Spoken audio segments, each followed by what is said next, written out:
the Daytona International Speedway, CBS welcomes you to the Overture for the great American race, the 39th annual Daytona 500 tomorrow. Today, live coverage of the Grand National 300-miler, and we'll take you back to Thursday in the twin 125-mile qualifying races for tomorrow's Daytona 500. Now, live, let's go to pit road and meet the man on the pole for today's race with Mike Joy. And a big surprise, Ken. Last year, he was a tire changer. Today, at the age of 21, in his first Daytona start, Elliott Sadler sits on the pole. Butterflies? Oh, yeah, a whole lot of them.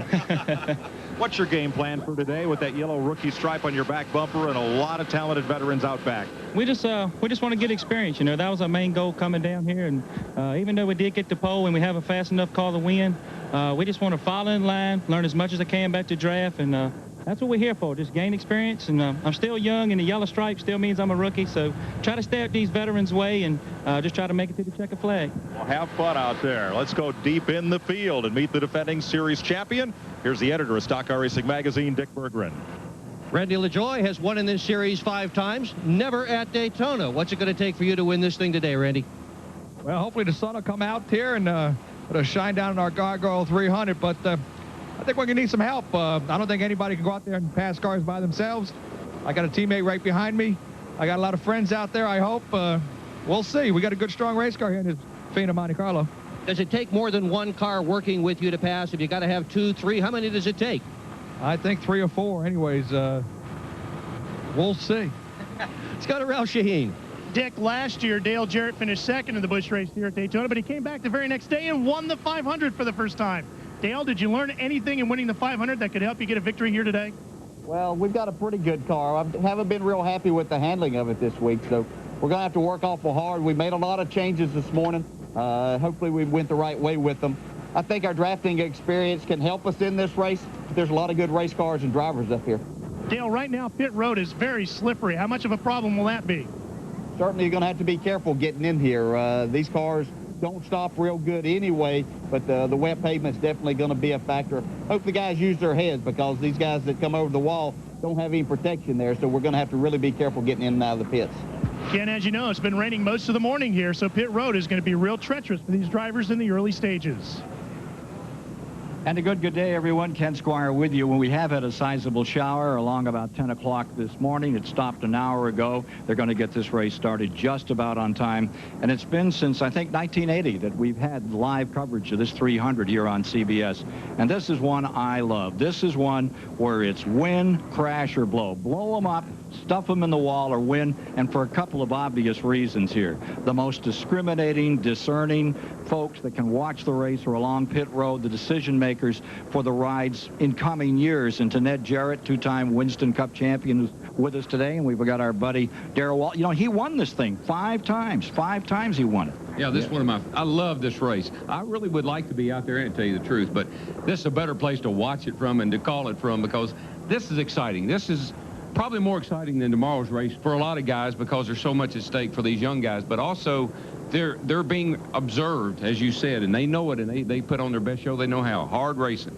Well, Ned, the question for these young drivers out here today, this becomes key in their careers. Well, it really does, because as you mentioned, there are a lot of people who are here watching, car owners in Winston Cup, sponsors representatives are here. So they'll be looking at these guys who has maybe the future of being a Darrell Waltrip or a Jeff Gordon or some of these people. And you know, there are some down there in the grid today. We have no less than 9 drivers in the field today who have never run in this 300-mile race mixed with the veterans. It's going to be interesting. And right here's a guy, Mike McLaughlin, who ran very well here last year, and he just might be a sleeper here today. Former national modified champion, Magic Shoes McLaughlin. And there's the Buckshot Jones from Georgia. Yeah, that's an interesting name. I'm real anxious to find out how he got such a nickname.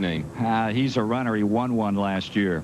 And take a look at this guy, Steve Park, who's driving for the Earnhardts. He's one of those guys that everybody predicts has a bright future in auto racing. If he did not have, Dale Earnhardt would not have chosen him to drive his car. But when you talk about winning in Grand National, this is the man you talk about. There he is. He is the man in this race. He won 6 of these things last year. Mark has a real knack, he and his crew does, for maybe doesn't qualify all that good, but he gets his car set up better than anybody else, gets better tire wear. He's the man to watch from 25th. Number 60, Mark Martin. So we're getting down toward a start. We'll be back with the starting order. Hey, by the way, Darrell, what is a gargoyle?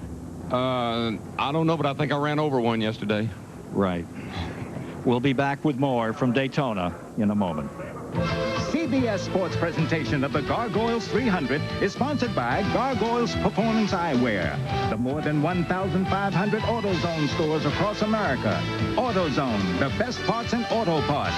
And by Econo Lodge. Spend the night, not a fortune, at Econo Lodge.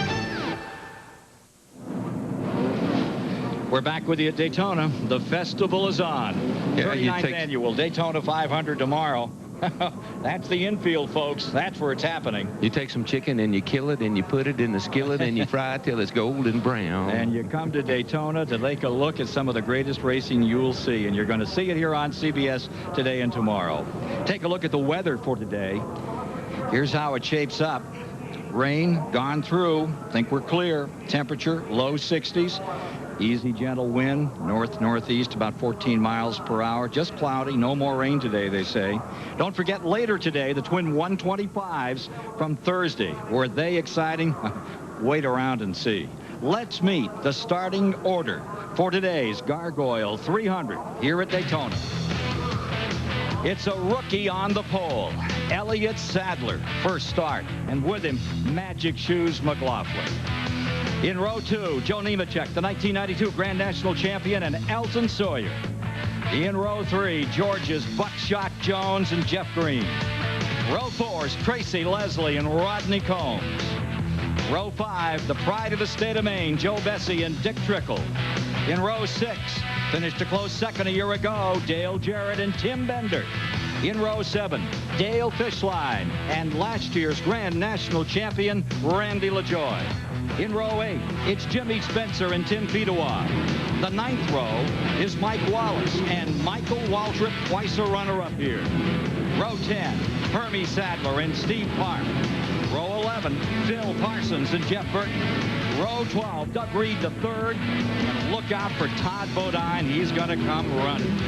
In the 13th row, second on the all-time victory list, 26 in Grand National, Mark Martin and Jeff Purvis. Row 14, winner on CBS down at Homestead in the last race of the year, Kevin LePage in 96. He's got Mike Dillon alongside. Row 15's Kyle Petty with Greg Sachs. Row 16, Glenn Allen and Jeff Fuller. In row 17, 19-year-old from South Carolina, David Hutto and Stevie Reeves. The 18th row is Shane Hall and Jason Keller. Row 19 is the youngest driver in the field at 18 years of age, Lyndon Amick with Jimmy Bound. Row 20, Stanton Barrett and Jamie Obie. 21st row, Andy Hillenberg driving for Terry Labonte and Doug Heveron. Row 22 is Johnny Chapman and Mark Green. And starting out back from Center Conway, New Hampshire, Dale Shaw. Among those that failed to qualify for this race today, Ron Barfield, big surprise that he's not in it. Young Jimmy Foster didn't make the field. Jeff McClure, Dennis Setzer, Terry Labonte withdrew, and they put Hillenberg into his car. Field is all off pit road now and rolling down through turns 1 and 2, taking 3 laps before they get down to business today. We'll take a commercial break and be back with you for live action here at Daytona. On a gray and cloudy day here at Daytona, welcome back. Gargoyles 300 Grand National Race 1 of the season. Take a look at the race analysis here. 45 cars starting the race, 300 miles, 120 laps on this 2.5-mile track. And the race record is by our colleague here, Darrell Waltrip, back in 1978, averaged over 162 miles an hour. And they're running for the biggest purse ever in the NASCAR Busch Series, $945,000. You know, Ned, I like this racetrack, and it's a D-shaped racetrack. Got the travel banked here, 18 degrees. It doesn't seem like it when you're going around the racetrack, but you're going into 18 degree, into the 6 degree straightaway, up on those high 31-degree banks where you do all your passing. We have 33 Chevrolets in the field today, 8 Fords and 4 Pontiacs. Take a look at the in-cars. Field comes by, getting ready. Got one to go. Taking one before they set him loose. There's Joe Nemechek's onboard camera. Bell South camera starting third in today's race. And Randy LaJoie, last year's champion of the division, will be carrying one of the cameras, starting 14th. And we got Phil Parsons. Good shot out of his car and the channel lock car, and starting 21st. And look out for Jeff Burton.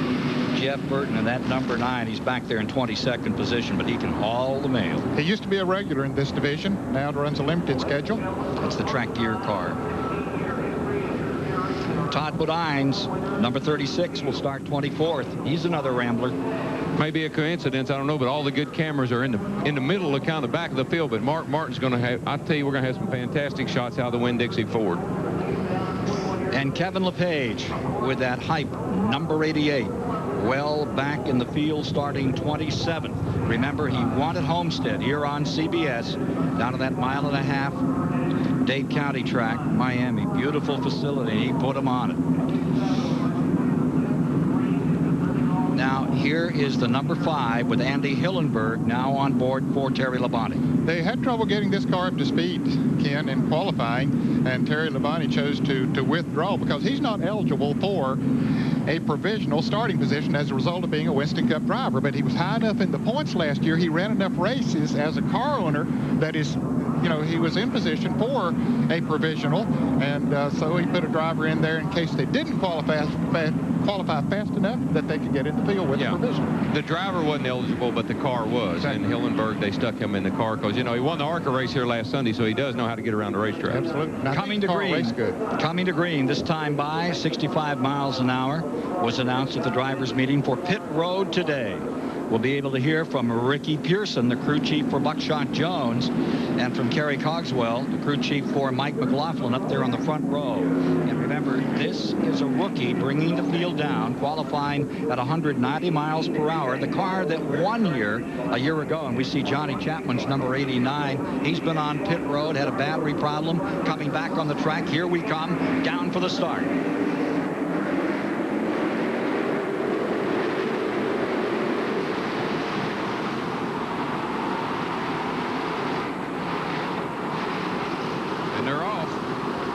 Sadler got him a real nice start there, and I know that's got to make him feel good to not have to run down in that first turn side by side with somebody. And McLaughlin swoops into second spot in that yellow and red number 34. He was up in the thick of it last year in the first 30 laps, was in 2 incidents, and finally one of them KO'd it. Right here, Ned and Ken, is when you hold your breath. You know the track was wet and they've dried it and you're sure it's in good condition. They wouldn't have you out there, but you don't want to really have anything happen right at this point of the race. Well, look at your brother Michael pulled down to the inside, made it 3 deep going into turn 3, passed a couple of cars. That 3 wide stuff is what really makes the drivers nervous. And the cars are that good, we know, but just a slip by anybody, and man, you got a big melee. Coming down to complete lap number 1. And Jeff Green at the number 8 pulls himself up into 3rd spot. Remember, he drove for Earnhardt a year ago with the black number 3. Now in the white and red numeral number 8. Man to watch. And he is a teammate to Elliott Sadler, who sat on the pole. So those cars out of the same shop. There was a lot of concern about a rookie sitting on the pole, but Elliott Sadler, just 2 years of racing experience to his credit. He's very smooth here at the start. He is, and he's getting ready to take a 300-mile rookie test. We'll see how he does when the day is over with. Right now, he's passing with flying colors. So far, so good. That's how you don't make any mistakes, kid. You just get out front and let everybody follow you. Again, this is the car that last year won with Steve Grissom at the controls. Yeah, you know, I think that's something to think about. That's the car that won here with Steve Grissom. It won at Talladega with Greg Sachs. Same car, same motor, 2 different drivers, and now Elliott is out front. So that obviously is a great race car. Look at Joe Nemechek there in 4th with the Bell South cars. Those front 5 cars trying to pull away as McLaughlin looked like he wanted to take a look inside. But he's going to stay in there as they come up on Johnny Chapman. Now, Chapman, as you said, was just pulling out of the pits when the green flag dropped. So, unfortunately, he has gone a lap down. He had a battery problem, we understand. From Joe Nemechek in 3rd, 4th position now. In 4th position. Well, just as I said, those top 5 had pulled away. As we look out the windshield of Joe Nemechek's car, now the others have closed in on him. It doesn't take long in the draft here at Daytona to close the gap. No, if these guys back here that are running side by side, there's nothing they can do about that. Don't get me wrong, but if they could get lined up in single file, they'll pull themselves right back up to that lead pack. If they don't, that lead pack could get a little bit of a lead on them. Boy, that's tight racing off turn 2 there. Joe Messi in the number 6 right in the middle, and underneath them is Kevin LePage. Boy, look at that. Now, folks, these cars are running 190 miles an hour down that back straight. Yeah, they averaged 188.4 on that last lap. Preview of things to come tomorrow on CBS. Look at LaJoy. Daytona 500. LaJoy down on the inside. LaJoy drives down onto the bottom, and he's got the 63 pinned on the outside. Tracy Leslie back through the tri-oval another time. LaJoy's making some good moves here, and he's trying to get up toward the front. Towards 6. That's Joe Nemechek right there in front of him, and those 2 real good race cars. LaJoy's got the inside line, and he's going to pull ahead of Nemechek. Nemechek falling back. He was in 5th. He'll go to 6. And that 00 is up there contending now in 4th spot. Take a look at that black car. They've got the shotgun loaded. And here comes Buckshot Jones down on the inside for 3rd position. McLaughlin falls back 1. That's about Pontiac's best hope right there in that 00 car. Look at LaJoy pulling up on the outside. Doesn't have a lot of help up there either. The one was right on his bumper, but boy, he made a great move up on the outside. So many times he and Mark Martin, they never qualify all that good, but boy, when that green flag comes out, they take off to the front. Uncle Mike's not doing bad either. My brother, Mikey, he's doing pretty good. And where's Dale at, Ned? He dropped back to about 19th. He's moved back up now to 17th position. He said he wasn't happy with his car. You know, he said that in the opening. I don't know what the problem was. Something with the handle, I think. Yeah, I think he definitely was not pleased with the way that it was driving. Do y'all discuss setup or anything, you and Dale? No, I don't know anything about the car today, Darrell. Steve Park has come from 20th to 13th in car number 3. But up to the outside, the 74. Takes that outside handrail and pulls himself around. Here comes defending Grand National Champion Randy LaJoy on the outside, pressing, going up for 3rd. See, here's something that LaJoy learned in the IROC race, I think, Ken. Run that high line. He saw Bill Elliott doing the qualifier. He saw that happen in the IROC race yesterday. I think that draft in has really helped him out for the day's race. That's pretty impressive, the way that he's gone up there and passed those cars. Now he's going to try the leaders. Randy LaJoy in his first International Race of Champions yesterday. Al Unser Jr. won it, but the biggest ovation of the day was for Darrell Waltrip. He had 50,000 people standing and cheering, and then the motor went away. What was that all about? I don't know. Maybe I abused it somehow. I'm not sure, but I tell you, I had a ball. Those cars were so much fun to drive yesterday. And you know, the good news is I start on the outside pole when we get to Charlotte. All right, take a look up in front. Here comes Elliott Sadler, the youngster out of Virginia, still in front. And Jeff Green is hanging right in there in 2nd. Randy LaJoy has pulled himself up into 3rd. Let's go to Mike Joy. Steve Bird is having a look here at the TV monitor, watching Randy LaJoy go to the front. Are you comfortable with him setting this kind of pace this early? Mike, I didn't hear you. Are you comfortable with him setting this kind of pace this early? Well, it's pretty early here now. We know we got a good car, so we might as well get out and see what we can do, you know, see if it's going to burn the tires up or something else, you know. So it's been great all week, so let's see what we can do. If he burns the tires up, we know we got to cool it a little bit later. Steve Bird. I'll tell you, the guy's really backslid is McLaughlin, the outside pole setter. He was right there, and now he's back, 9th place. He fought for the lead so hard last year, and he got caught up twice and finally knocked out of the race, playing it a little more conservatively this year. I know we're talking about the leaders, but folks, there's a whale of a side-by-side battle going on back here for about 8th, 9th, 10th, 11th place. There it comes. Coming at you. From 1st to about 23rd in like 1.3 seconds. Steve Park up into 8th in the number 3. You know, I don't know about that number 3 car. I don't know how good it's going to be. It's not black. I don't know about a blue 3 car. Do you? That looks pretty good right now. Yeah, he is moving. Started in 20th place. Mike Waltrip just on the outside of him. The 21 car in 9th. McLaughlin slipping back a bit. Michael, he moved up, Michael Waltrip, my brother there, moved up from 18th spot to 9th already, so he's on the move too. Whoa, did you see? Whoa. Excuse me, Ned. Someone else in that car number 4 right in the middle of that pack, Jeff Purvis. has moved from 26th all the way up there in the middle of that pack. He's currently being shown in 13th position. Purvis was on the pole a year back. This year could do no better than 26th starting position. We rolled this one out. I'll tell you who also is flying is Todd Bodine. He's up to 7th in car number 36. So he's come from 24th to 7th. And for more on that story, let's go to Ralph Shaheen. Well, and Kenny did that in about 8 laps. Clyde McLeod is his crew chief. Clyde, he is flying. Is he going too fast, or are you comfortable with his pace? I just want him to get where he's comfortable with the people around him. Stanley Tools Pontiac's running really well. We screwed up qualifying, so we started a little further back than we should have been. But we had a good car yesterday, so I expect him to run that well. So while his teammate Magic Shoes McLaughlin slides backwards, Todd Bodine goes forward, Ken. He's always strong in this 300. Todd Bodine. And did we mention that our pole setter is still our pole setter? That's about the only position that hadn't changed so far in this race. Elliott Sadler, for a rookie, is giving a great performance in the early laps of the Gargoyles 300 here at the Daytona International Speedway, continuing to hold the lead over Jeff Green and Randy LaJoie. CBS Sports coverage of the 97 Gargoyles 300 continues after this message and a word from your local station.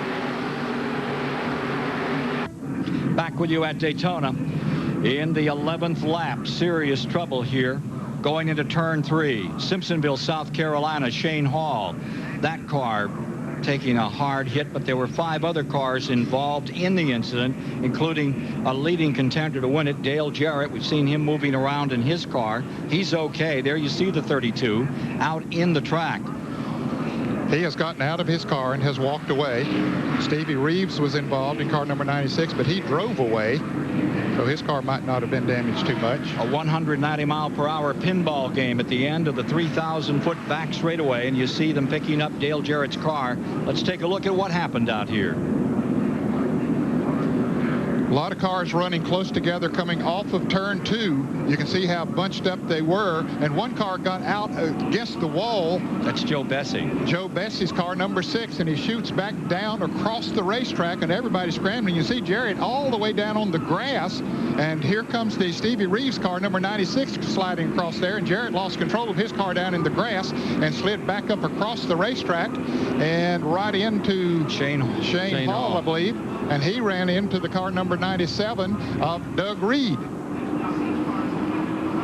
Yeah, that all started back in turn 2, Ned, when Bessie got into the outside wall, and of course, you know, it probably broke something in the car, and he come flying across in front of the rest of the field. The grass down the back straightaway is wet, and once you get out in there, you're out of control, and that's what happened to Dale Jarrett. He just slid down there and got back out in the racetrack in front of everybody. 3,500 feet to the conclusion of that incident, the entire back straightaway, Darrell. Yeah, I mean, it started off at turn 2, and Dale Jarrett's car is down here at the end of the back straightaway into turn 3, so long slide, long ride.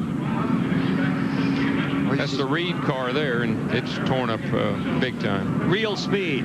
This is how it looked down the back straightaway at Daytona. Well, here are the leaders up front, and you can see how bunched up they are back in the back. And Joe Bessie might have got a little tap. I think he got hit. Yeah. I think he got hit by Hermie Sadler, actually. And then they started sliding everywhere. There, Jarrett came back across. I think Jarrett got tagged by Stevie Reeves, who was sliding. That's what turned him back into the racetrack. Yeah, there's a good chance of that because he turned out all of a sudden. See, we've run just enough laps that the tires are starting to heat up and the cars are starting to change just ever so slightly, and that's probably what happened to Bessie. And you can see him coming down pit lane there now. The car's torn up pretty good. We'll take a commercial break and be back at Daytona for more of this grand national action in the Gargoyles 300.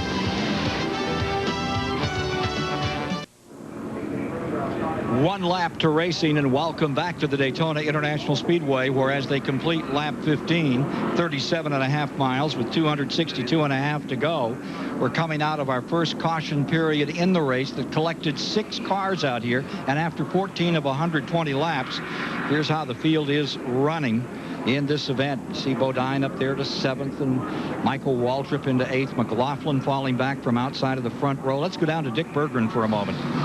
John Irvin is Dale Jarrett's crew chief. Have you been able to talk to your driver yet, John? Yes, Dick, I have. I talked to DJ a minute ago. He's fine. He's sorry that the White Rain 4 is not going to make it the rest of the day, but the car had a little loose condition, and we was just going to try to take it easy a little bit, and I guess that's what happens when you're back there and something like that. It seemed like said somebody got in the wall, and the 6th car came down toward him, and he was trying to dodge him, and he got in the grass, and it being it's rained all morning, he took him a good little spin. He's real lucky after seeing the replay here on CBS that he didn't get hurt or anything after coming back up on the road. Well, that was the car. I choose my 10s correctly. That was the car that finished second here last year. Darrell Shaheen. All right, we got Scott Dale Jarrett coming out of the hospital now. Dale, how you doing and what happened? I'm okay. The 6th car got into the wall and coming off a 2, and I thought he was going to stay against the wall. I went to the inside, and he came shooting across the racetrack, and I thought he was coming into my right rear quarter, and I swerved to miss him a little bit. When I did, I got off into the grass, and then I was just along for the ride, and unfortunately got somebody else involved. Back to Mike Joy. Only one driver at this end of the pit stopped under caution. Rodney Combs took right side tires. Track position is so important and passing so difficult, Ken. The teams think they can go 49 to 51 laps on a tank of fuel if it's all green flag racing, and most will try to stay out and do that. Let's review for you again. Thank you, Mike. Those cars that were involved in this incident, Ned. Of course, Dale Jarrett was involved. Shane Hall was involved. Kyle Petty was involved.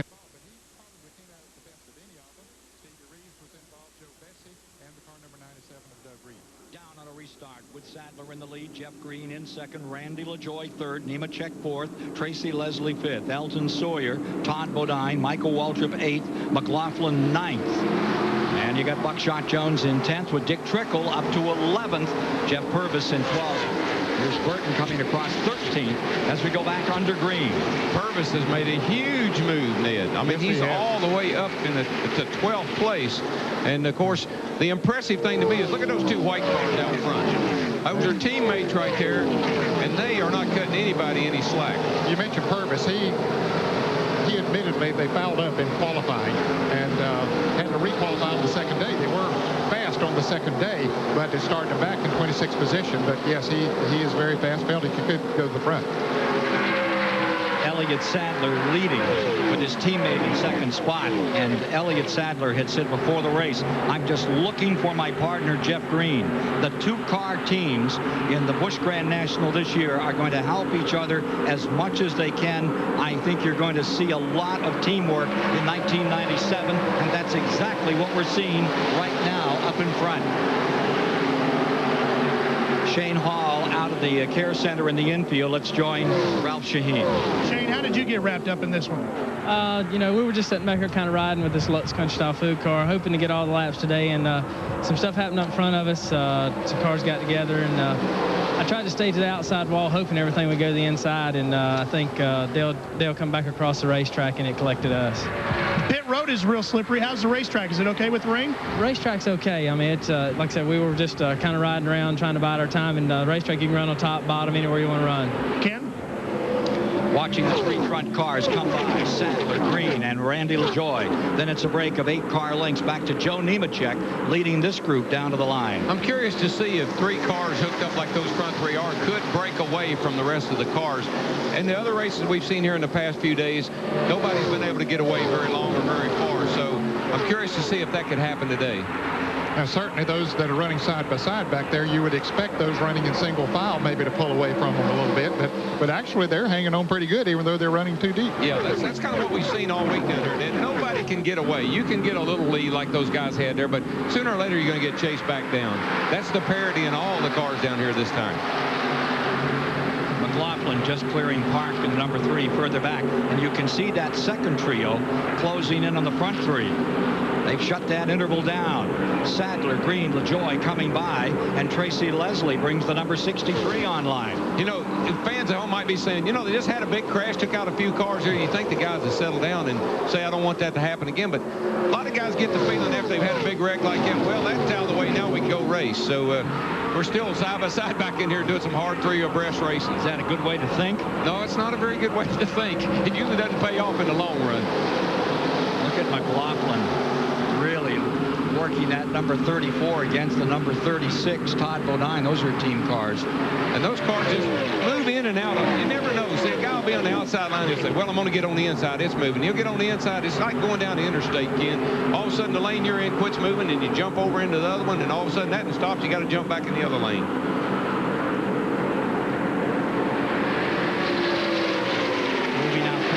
comes Michael Waltrip. He's up to 7th spot. He's been a contender here before. Mark Martin is on pit road, unscheduled stop. Boy, I don't know about that. That's got to be a problem of some kind. Yeah, this is definitely an unscheduled stop because they reported from the pits they should be able to go about 50 laps as far as fuel is concerned. He comes into the pits. He's got to think it's a tire. Mike Joy? Ned must have had a vibration. They are taking one round of wedge out of the right rear and changing the right side tires, one of which is flat. 12.5 seconds.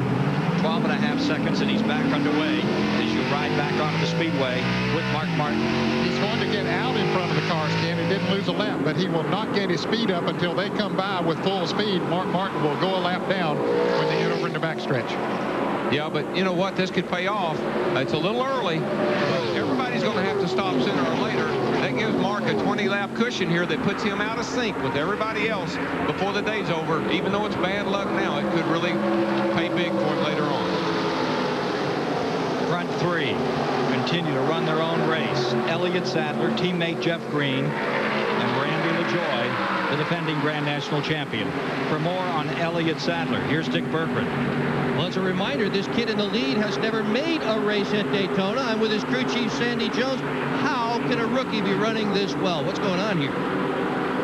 Well, the Team Chevrolet Monte Carlo and that B&R engine's doing it. How about the driver? Are you going to tell him to cruise, or are you just going to let him go and run at the front of the pack all day? I didn't hear a word you said. Are you going to let him run this hard all day? You're going to back him up a little bit? We're going to let him run wherever he's comfortable. Right now, he's pretty comfortable right there. The car's working real good. We're a little bit tight, but them other guys is lined up behind him, so it must be telling us something. Elliott Sadler having a great run today for his first time at Daytona, Ken. And Elton Sawyer is having a great run. He is in 4th position. He backed off from that spot a bit at the start. And now you see the number 38 of Elton Sawyer out of Chesapeake, Virginia. Those Virginia kids, they're doing great today. Here's Mark Martin back in the race. But he's a lap down. They just went by him a couple of laps ago when he came back out. The thing he's got to hope for now is that these guys got to pit under green. Yep. If they do, then everything will work back out all right for him. You know, Ken, when I hear that name, B&R, my ears light up and my eyes get big because B&R has made some. They probably won this race. They won it with Jeff Bodine. I know they won it with me, and today they got 2 cars running out front. They make some mighty steamy restrictor plate engines. Look at Martin coming to the inside, picking off cars. Boy, he has taken the bit and run with it. The number 60, the black car on the inside, down to the inside and flashing through the field. This is turns 3 and 4. 2.5 mile Daytona Speedway. You're live with CBS in the prelude to the Great American Race. 39th annual, $4 million. Daytona 500 tomorrow on CBS. What Mark wants to do is just try to stay up close to the front as he can. Maybe a caution to come out. Everybody slow down and get it back. If you got a rookie leading the race like that, sometime a caution will fly. He'll think he's got to slow down, give a guy a chance to get a lap back. Look at Buckshot Jones in that 00, the black car down on the bottom of the racetrack. That's Mike Wallace in the white number 7, sandwiched in the middle. That's back in 13th and 14th spot. Mike Wallace just barely squeezed himself into that hole. Mike Wallace driving the white number 7 there. Dick Trickle maybe had to lift just a little bit because they were about to make contact. Coming up later today on CBS, we'll show you the twin 125-mile qualifying races, and you'll see someone try to make that move and not make it, and the dire results. That's later this afternoon here from Daytona on CBS. One thing you have got to have, you've got to work on this really hard. You've got to have a good spotter to help you get in those holes, but you also have to have tremendous anticipation. You got to anticipate where you're going to be when you make that move. Jeff Burton in number 9 on the move from 8th position. This is another South Boston, Virginia driver. And he may be looking to hook up with Mark and help Mark because they are basically teammates. That Mid-Atlantic division of NASCAR has to be thrilled. The Burton brothers running so well. The Sadler kid's doing great. And right now, Elliott stays in front with his teammate in 2nd. LaJoy in 3rd. Elton Sawyer. Nemechek stays 5th. Tracy Leslie from Horse Pasture, Virginia, back there in 6th. Well, you got to be impressed with Elton Sawyer. leader. Our leader. Yeah. To get him and El Sawyer mixed up. Oh, we had to scramble off of turn 4 that last time. Phil Parks went all the way down to the bottom of the racetrack, but he passed about 2 or 3 cars. Boy, they're getting tight off of turn 3 or turn 2 over there too. Jeff Purvis just made it 3 wide coming off of that corner, and he is really on the move as well. Jeff Purvis up to 8th now in the number 4. Boy, look at this. 3 wide. Mark Martin down on the inside of Tracy Leslie. Tracy Leslie driving the car number 63 this year. And Steve Park pulling away from them in the number 3. Well, we've run just long enough now that the cars are going to go through some change. If you're tight, you're going to get tighter. If you're loose, you're going to get looser. In other words, when you turn the wheels, you're going to go straighter, or when you turn the wheels, you're going to go crookeder. That's a new word I made up. Crookeder? Yeah, right. Crookeder. You can see there that Elliott Sadler has turned the fastest lap, well over 188 miles an hour, not too far from his qualifying speed, and Mike Wallace comes down pit road, an unscheduled stop for him. If you're just joining us, we're 67.5 miles into the Gargoyles 300 for the Grand National Ranks of NASCAR, their first race of the year. It's a barn burner with Sadler in front, Jeff Green in second, Randy LaJoie in third. There's the interval back to 4th, where it's Joe Nemechek, followed by Michael Waltrip, Jeff Burton, and Jeff Purvis. Steve Park is in 8th, Tracy Leslie 9th, and Magic Shoes McLaughlin holds on in 10. More from Daytona in a moment. CBS Sports presentation of the Gargoyles 300 is sponsored by Smooth Busch Beer and Easy Drinking Busch Light. Busch, the official beer of NASCAR. Goodyear, #1 in tires. And by Ford F-150, strength after strength after strength. And we're back with you at Daytona International Speedway. Caution out for the second time, major crash. You're looking here at number 24. That's the 19-year-old from Rock Hill, South Carolina, now out of southern Florida, where some local businessmen got together to give the 19-year-old his opportunity in this 300. And the car took a severe hit as it came off the second turn wall. There you see Stanton Barrett, another youngster. His 81 car has been crashed. Car number 99 of Glenn Allen was involved. He drove away from it, Ken, but later hit the wall here on the front stretch when a tire blew out. He was trying to catch up to the pack. And also car number 35 was involved in it, Lyndon Amick. And Lyndon Amick was the Dash champion this last year and Hutto the year before, and both of those youngsters have lost their cars. Amick, 18 years old, the youngest driver on the field. The 18-year-old, there you see Amick's number 35, the Rockwell car, now being pulled in. Let's take a look at what happened here in turn 2 moments ago. Well, there's the 24 car of Amick, or Hutto, the black car. He loses it just by himself there. The back end gets out from under him. He scoots back up across the racetrack, and usually that is not good, and it isn't in this case because the 99 car had spun and hit something back there, and the car number 35 of Lyndon Amick then came along with him, and Stan Barrett in the car number 81 got involved as well. All of those cars hitting very hard. Those are huge hits. That's at about 185 or 90 miles an hour. And those are big licks those guys took. Good thing they're young boys, because hopefully they're all right. I'm sure they are. They all that were moving around. But that's hard stuff, as you can attest after that 190-mile-an-hour crash you had with Earnhardt at Charlotte. I tell you what. David Hutto's number 24. Terrible abuse on the front of that car. Kyle Petty's car there. They seem to. That's some damage from the earlier wreck. They seem to be trying to tape the front end back up on that car. We are at lap 30. Another look, and perhaps we can get Ned to give us a telestrator. Okay, we're going to look at this car number 24 as he comes there, and see it's right in between the 37 car and the 5 car, and see the back end just gets loose right along here as he comes in there. The back end gets loose. He spins it up into the wall, or down first, and then he'll back into the wall up on the outside right in front of the car number 35 that's coming in there that hits him very hard. And the car number 35 of Lyndon Amick had nowhere to go. He was in the groove.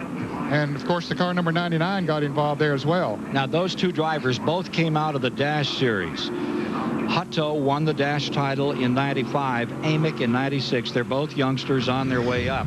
And their cars destroyed in this incident off turn 2 in the 29th lap. Now, there are those involved in this crash. Stanton Barrett, son of Stan Barrett, Hutto, Amick, and Allen's 99, and as Ned pointed out, came all the way around the racetrack and blew out the right front and tagged the wall here in the main straightaway, going about 70 miles an hour. CBS Sports coverage of the 1997 Gargoyles 300 continues after this message and a word from your local station.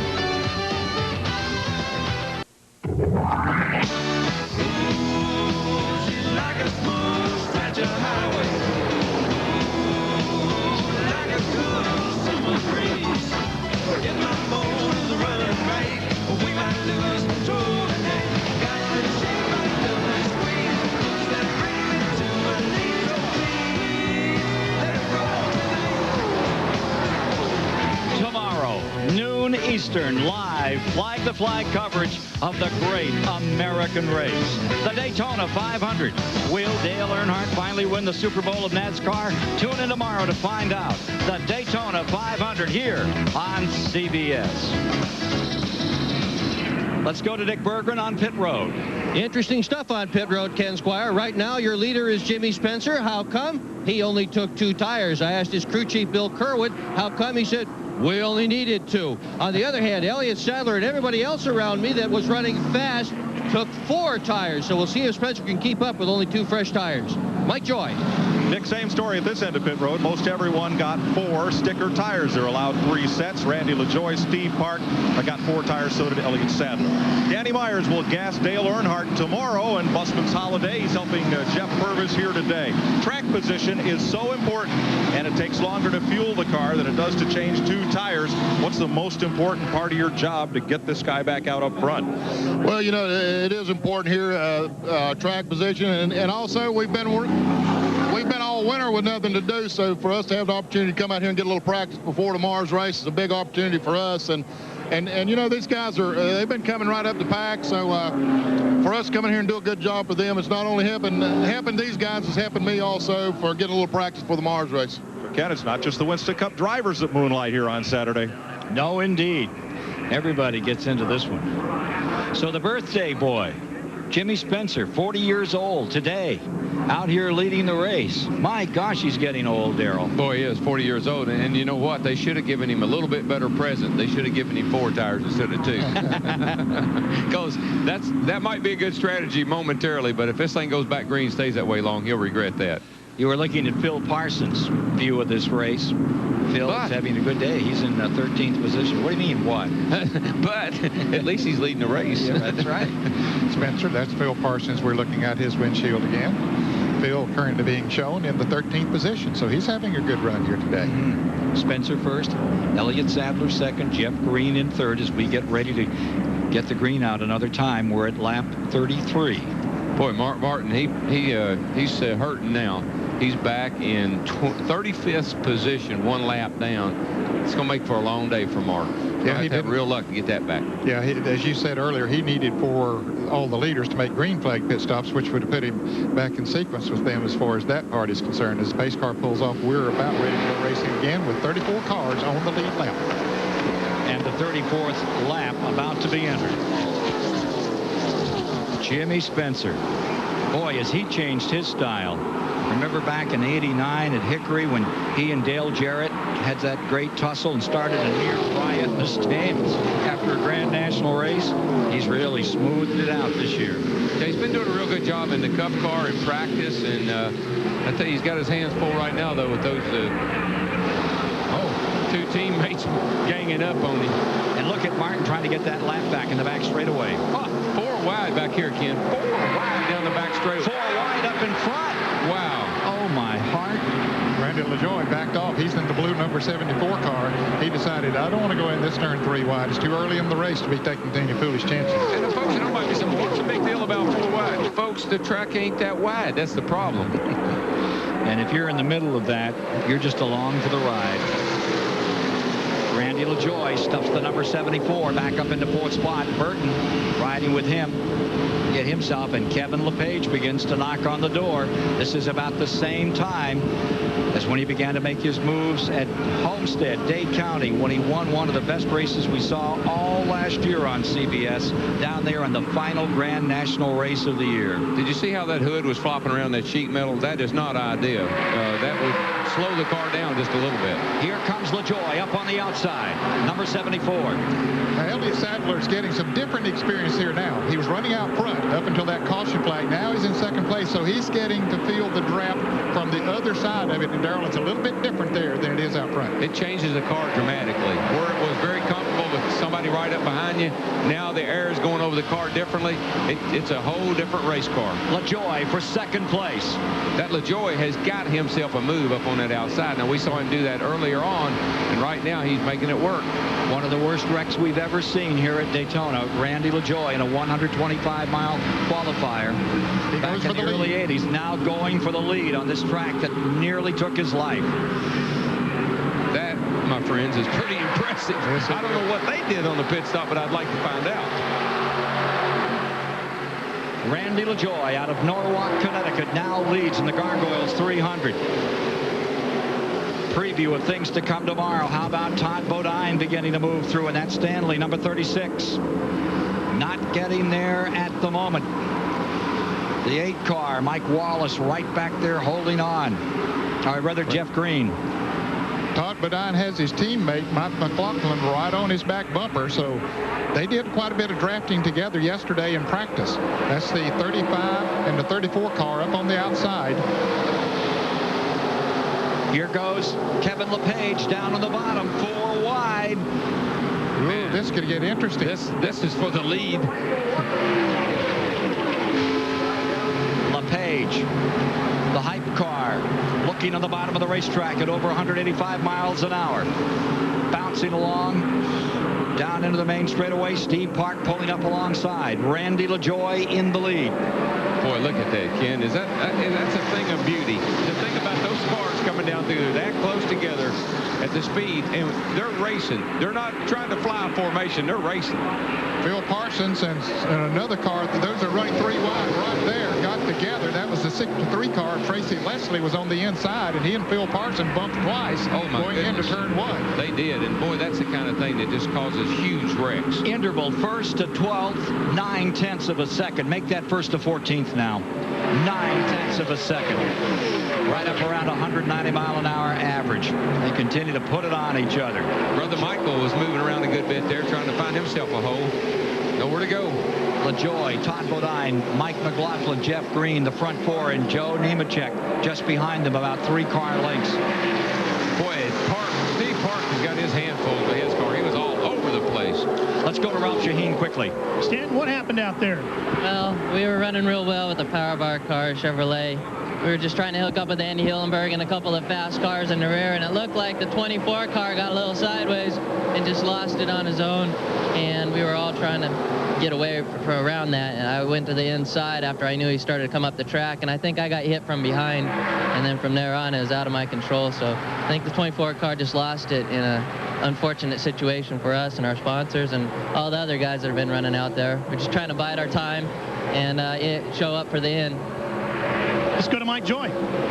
Darrell, Randy LaJoie took on 4 tires and fuel, no chassis adjustment, to answer your question. As our colleague Buddy Baker's office said, 4 new tires will make you feel like Superman. Trouble is, they're not new for very long. Let's see how long he can stay up there. Don't want to be riding on his cape right now. No, sir, but, you know, he's got that good set of tires. Sometimes you get a perfect set, and the car just responds a little differently than it had been. But, you know, the thing is, we had the 2 teammates there a little bit ago, the 28 or the 29 and the 8 car leading the race. Now we got the 36 and the 34 up here, who are teammates fighting for the lead. And where'd our pole setter go? He's dropping back in there, Darrell. He's back now to this. Oh, he's back to 10th place. He's getting some real good experience now. Yeah, really. Experience?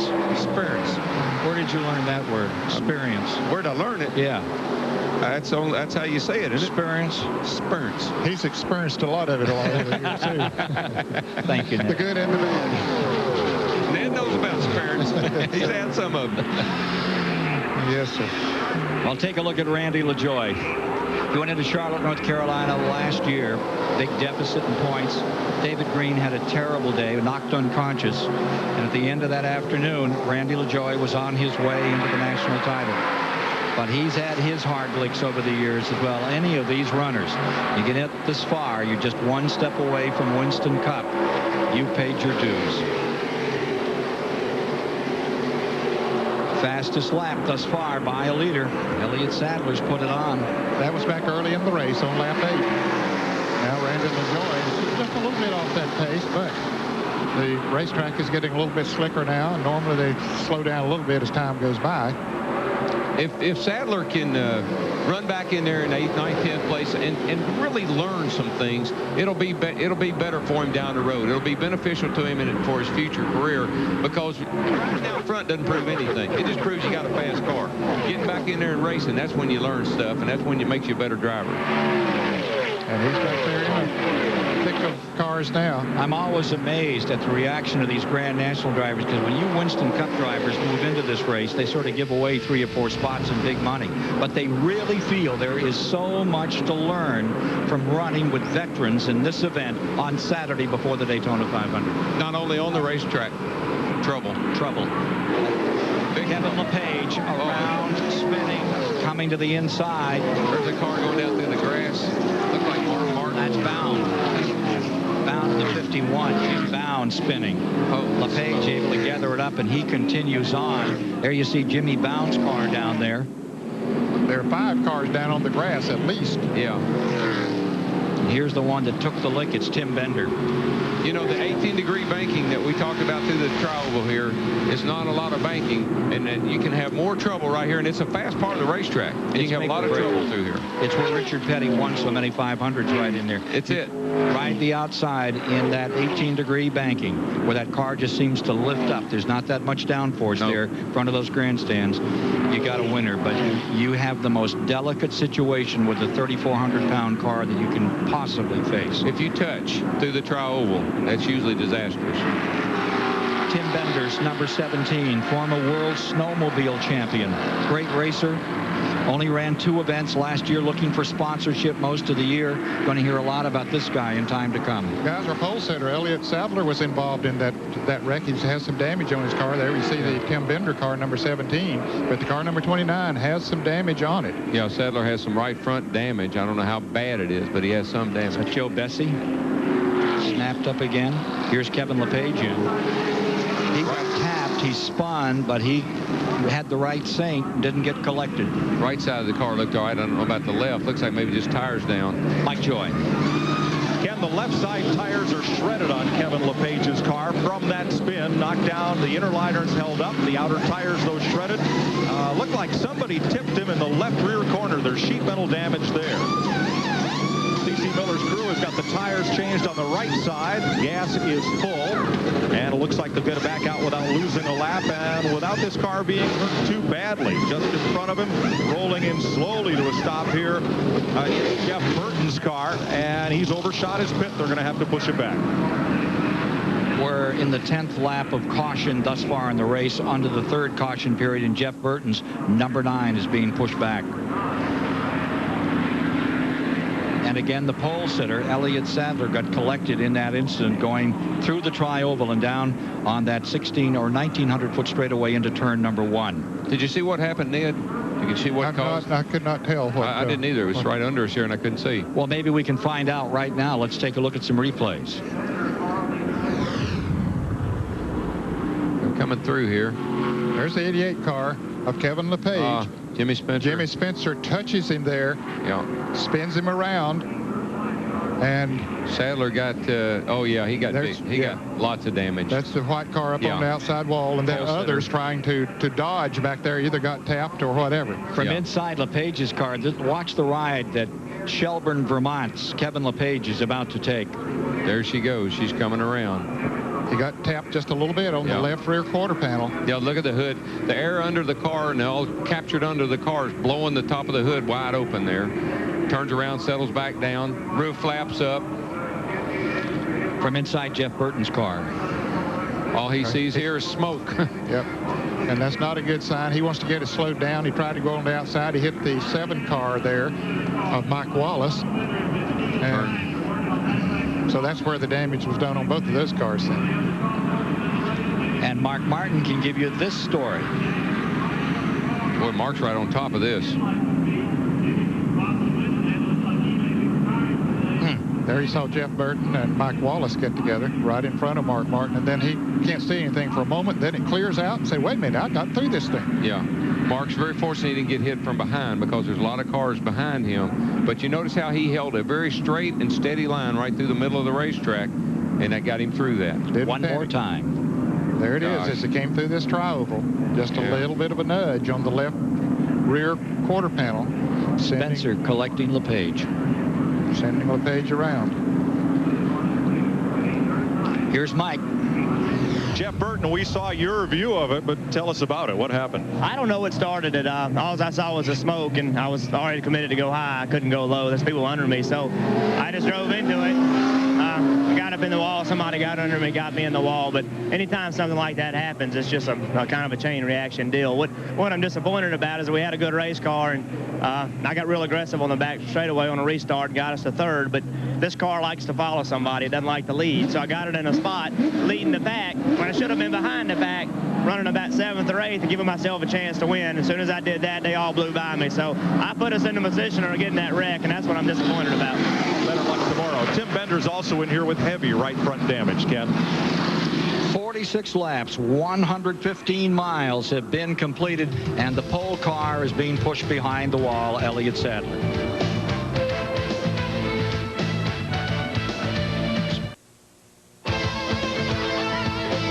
This CBS Sports Race Summary is sponsored by Econo Lodge. Spend a night, not a fortune. Race summary after 46 laps complete. 3 different leaders, swapping the lead twice, average speed 134 miles an hour, 3 cautions, 12 laps, and cars out of the race. A total of 7 to date, and there you see them to the present moment. Now, there's been another retiree. Let me correct something here. A moment ago, we said the white and red number 29 had gone behind the wall. It was the white, red numeraled number 20 of Jimmy Spencer that has gone back to the garage area. Tire change on number 88, Kevin LePage's car, in slow motion here as they continue to change right front tires and get him back out here in this caution condition. You see the overflow of the gas. You just keep pouring it in, and it keeps coming out. Well, this red can here that this guy's holding is supposed to be stuffed up in there catching that. I think he'll get it in there in a second. There you go.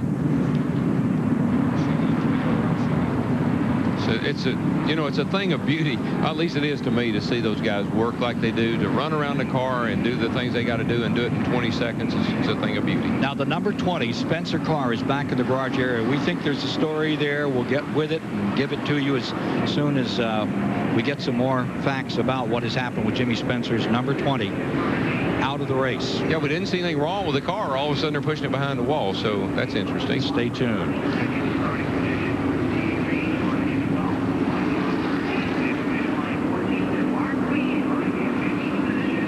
Yeah, they're going to try to get him taped up so he can go.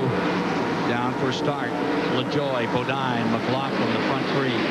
And the word is they may hitch up in the draft and try to get away then. I think they've made a deal up front, those front 3 cars, to try to pull away and get away from the traffic as much as they possibly can. Well, I believe they can do that. There are 3 very, very strong race cars there in the line. Jeff Green in 4th, Nemechek in 5th, and Michael Waltrip to 6th with Dick Trickle into 7th and Purvis into 8th, Sachs to 9th. Let's go to Mike Joy. During that last run of green flag racing, Northeasterners, Randy LaJoy, Todd Bodine, and Mike McLaughlin, their crew chiefs got together, their spotters got together on the route. They made a deal. The 3 of them have a lot of laps running with each other. They're going to try to link up and try to break away. Here's Dick Berggren. Well, Elliott Sadler has been in for a fair while. They were working on the car. Mechanically, it's all right. Here's the real problem. It's aerodynamic. The car is all torn up. They've got tape together. They can bring him back in again, tape up a little bit more of the front end. He might get going again. Certainly not as well as he had been going when leading the race. Front 4, nose to tail, trying to draft away from the field. Yeah, Elliott saw your Sadler's teammate there. Jeff Green is still in one of the fastest cars, and that car is right there in 4th place, and I think that's somebody that's still got a shot at this thing. And Mark Martin was trying to hook up with him to get that lap back, and he's just not fast enough. So Mark Martin stays back in 31st position, a lap down on the field. And Ken, for the Kevin LePage fans, they saw him spin. He and Jimmy Spencer got tangled up together, but he was able to come in, make repairs on his car, and he's still in the lead lap. Now, for more on that Jimmy Spencer story, let's go to the pits and Ralph Shaheen. Well, let's find out. Jimmy, what's the story? All of a sudden you're running. Next thing we know, you're behind the wall. I'll tell you that, I helped that 29 car last year win this race, and it's ironic that we met this way, but just a rookie mistake on his part. He had one great race car, super fast, and he just needs to get some more experience. He just pushed me on into the 88 car, and, the Zippo Chevrolet was running really good, and the 29 was clearly the favorite, but, I think we had a top 5 finish working, but oh well. Is the car not fixable to continue? Well, we're not racing for points. We only run a limited schedule with Zippo, and 10 races. I'm going to run my nephew 10 races this year, and, I'm not in the point situation, and the toe end was knocked out in the sheet metal. I couldn't win the race. If I can't win, there's no sense in me racing. Jimmy Spencer will be back to try to win the Daytona 500 tomorrow. And Kevin LePage, the big victim in that incident, back in 21st position, but in the lead lap, showing 30 cars in the lead lap as we come to lap 51. And here you are riding with Kevin LePage as he begins to work his way up now to 20th. Tight, hard running every inch of the way. Mark Green there, one of the Owensboro boys, one of the Green brothers that he just slid by. He's a rookie trying to get some experience out here. I'm not sure about that Jimmy Spencer situation. I didn't see Sadler make any bad moves. Well, it might have been before. Maybe it could have been further back up the track. It could have been. I guess maybe we missed something. Randy LaJoie stays first, Todd Bodine in second, but we need to look at that again sometime. And Mike McLaughlin in third. Mike McLaughlin just got passed for third by the 8 car of Jeff Green, and he has slowed a little bit, Ken. Mike McLaughlin has. He definitely is off the pace. Yeah, he's slowing. Something happened to that car. Jamie Obey going up and around him.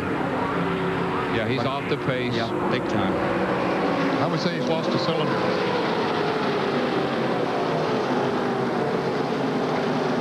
He's going to lose a quarter panel if he don't get out of the way. That's too bad. He had an awfully good race car. Had his hopes very high for this event today.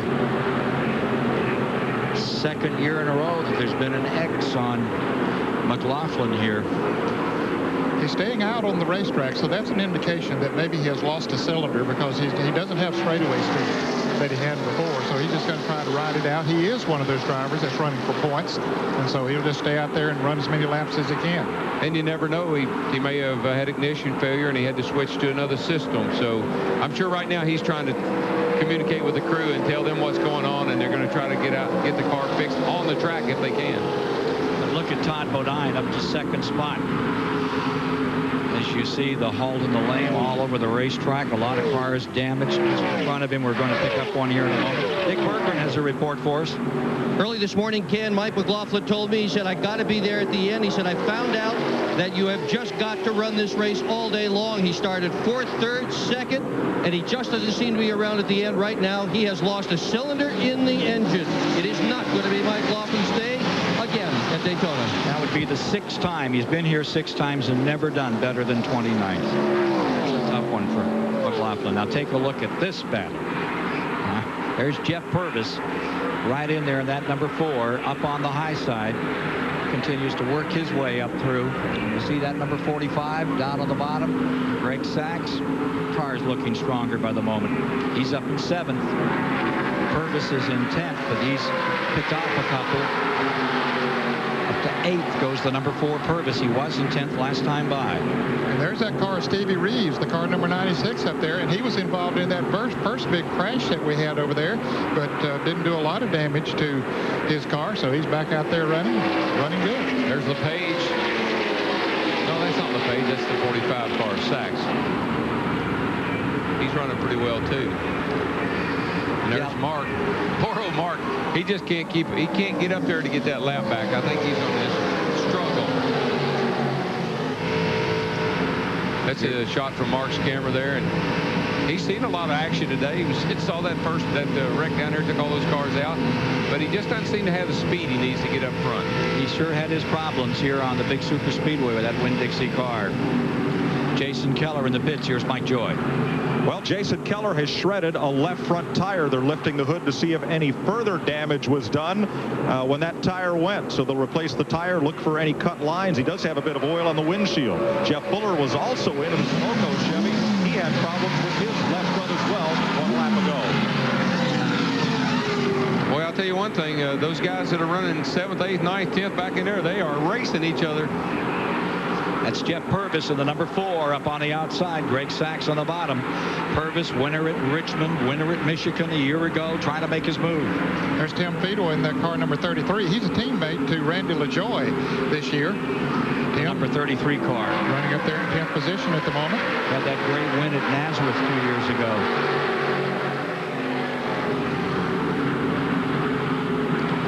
Cars with the damage done to them. Right front fender gone off of this car. That's a 17 car. Bender.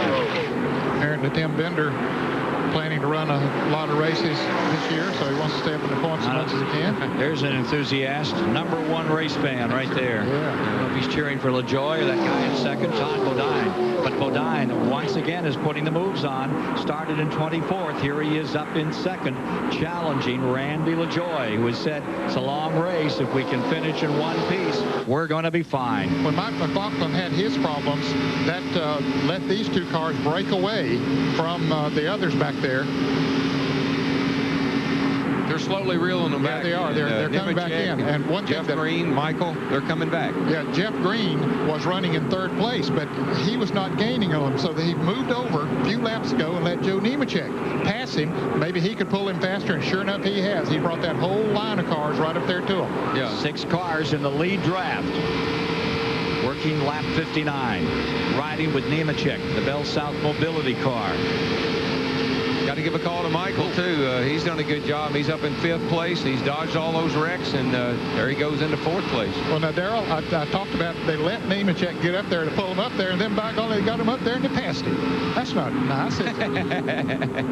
That's what happens, Dad. That's the way they race these days. Look at Dick Trickle in number 64, and what a story with Trickle this week, Ned.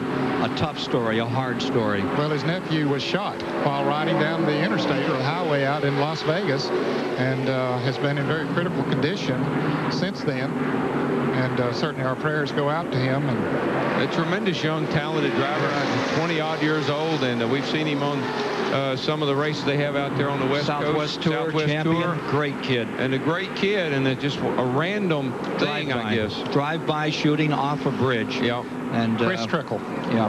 And Dick Trickle called them again yesterday, and they said, there's only one thing for you to do, Dick, and that's to get out here and do as best as you can at Daytona. Well, we got to fight for the lead all of a sudden. Things coming up to the halfway mark. There's some money there. Is that what it is? Yeah. They don't need any halfway money to get their attention. They stand on it all the way around. It's not like you Winston Cup fellas that sit back there in the weeds, wait for that halfway. Here they come with LaJoie still in front. But he got it. And here's Mike Joy. This is transmission or rear end grease where it doesn't belong in the back of Jason Keller's car. He ran over a piece of tire from another car, and right now they're going to disable the rear end cooler by cutting the belt and tying off the lines. It is leaking here from the rear of the car. Also, Jason is not sure if he can get the transmission in gear. He's losing a lot of laps, but they'll do everything they can to get back out there. He's one of those drivers that would be trying to run for the championship in this division. Well, it's disappointing to come to their biggest race of the year and they then have trouble in it, get off to a bad start. You can't. Excuse me, Ned. I'm sorry, Ned. I think what we're seeing, you got LaJoie, the champion, leading a guy that I think is going to give him a run for his money all year long, Todd Bodine. And of course, I still got to say, Michael's doing a great job in that Band-Aid Ford up there in 3rd place. Having a great run. Joe Nemechek in 4th. And Jeff Green's another guy that's going to be a real championship contender all year long, right there in 5th place. So you got some guys that need to have good finishes, get off to a good start if you're going to win that Busch Grand National Championship. But one must remember that Todd Bodine can lie back there, and then he can strike. Nothing more impressive than that three-way shootout at Rockingham in October a couple of years ago when he stole that race from Johnny Benson and Mike Wallace battling door to door out of turn 4. And lo and behold, you come to the finish line. Bodine swinging low that day and getting across that finish line by 6 inches. Watch for Bodine. Anytime he's up close to the front, he can strike and he can kill. He is good. Yeah, he is. He's a very knowledgeable young man. You know, he's a great mechanic, and he's built cars himself. And that's how he got into Winston Cup racing and now into Busch Grand National racing, was being a good fabricator and a good car builder. Around Joe Bessie's number 6, well down after he was caught up in an incident earlier, 38th position. You're watching as Randy LaJoie stays in front. Todd Bodine hangs on to second. Michael Waldrop to third. Nemechek in fourth. Jeff Green is in fifth, and Dick Trickle is in sixth, with Mike Dillon seventh, Sachs eighth, Fedewa and Tracy Leslie rounding out the top 10. And that number 70, Dave Fishline, is having a very good run today. Yeah, he's a very talented driver, and you know, he's trying to make a mark for himself through this series. I think he's got a great future ahead of him. That's that blue car down on the bottom going into turn number 1. Back with the leaders another time. Here's LaJoie. And Ken, if fans are wondering about Mike McLaughlin, who was running up there in second place a while ago, he has dropped back now to 23rd place. He's still on the lead lap, but he's more than a half lap behind the leaders. We'll take a commercial break and be back with you for this Grand National race at Daytona, the Gargoyles 300. It's been great so far.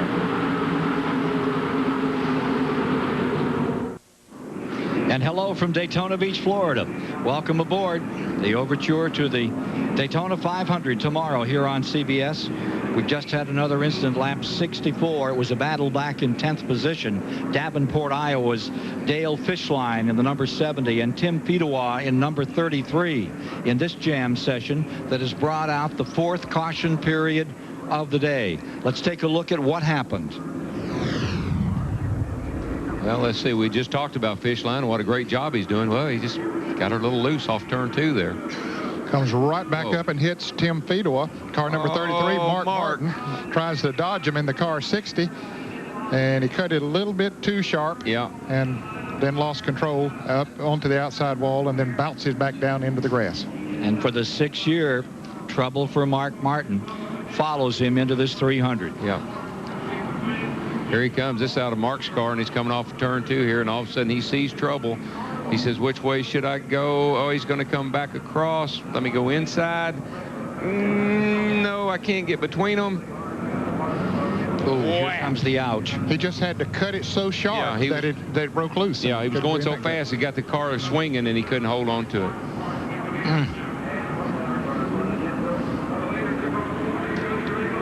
Speed shot on the wall gives you this look. Oh, here he comes. Duck. Yo. See those sparks fly? Mark Martin's view and sound, regular speed.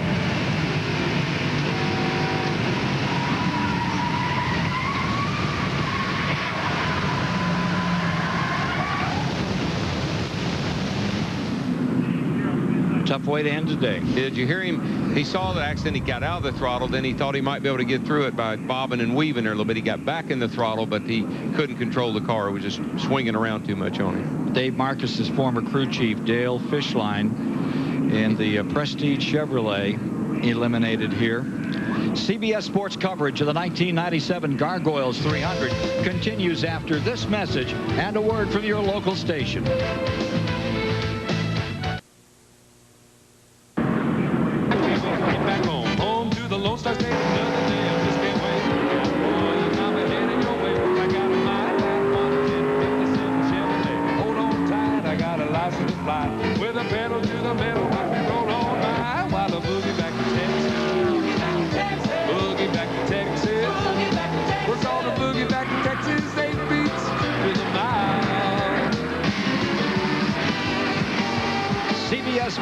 And the Grand National Racers are off to Texas Saturday, April 5th. We'll have live flag-to-flag coverage of the Coca-Cola 300 from the new Texas Motor Speedway.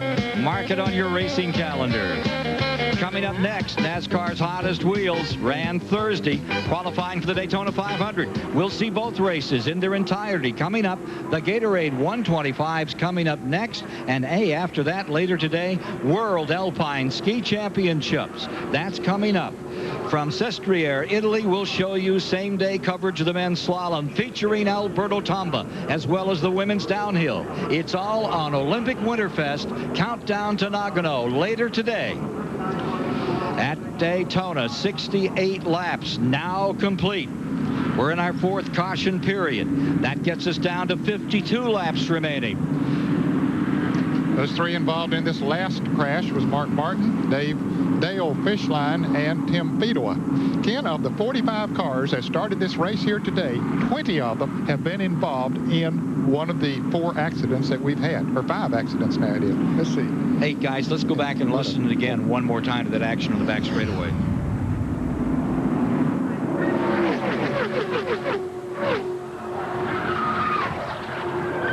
Wow. Come at you in a hurry, don't they?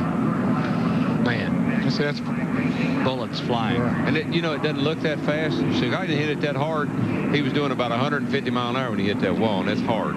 Ready on a restart. Tracy Leslie leading for the first time since Dover, year or so back. Let's go to Ralph Shaheen quickly on pit road. Ken, Mark Martin has made it back to his transporter. What happened, Mark? Well, I was back there just about running by myself, a lap down there, and the 70 car lost it coming off at turn 2. The tires were starting to wear down, and the track's starting to get slick, and handling was really starting to become a factor. And it got away from him over there, and then I lost it trying to miss him.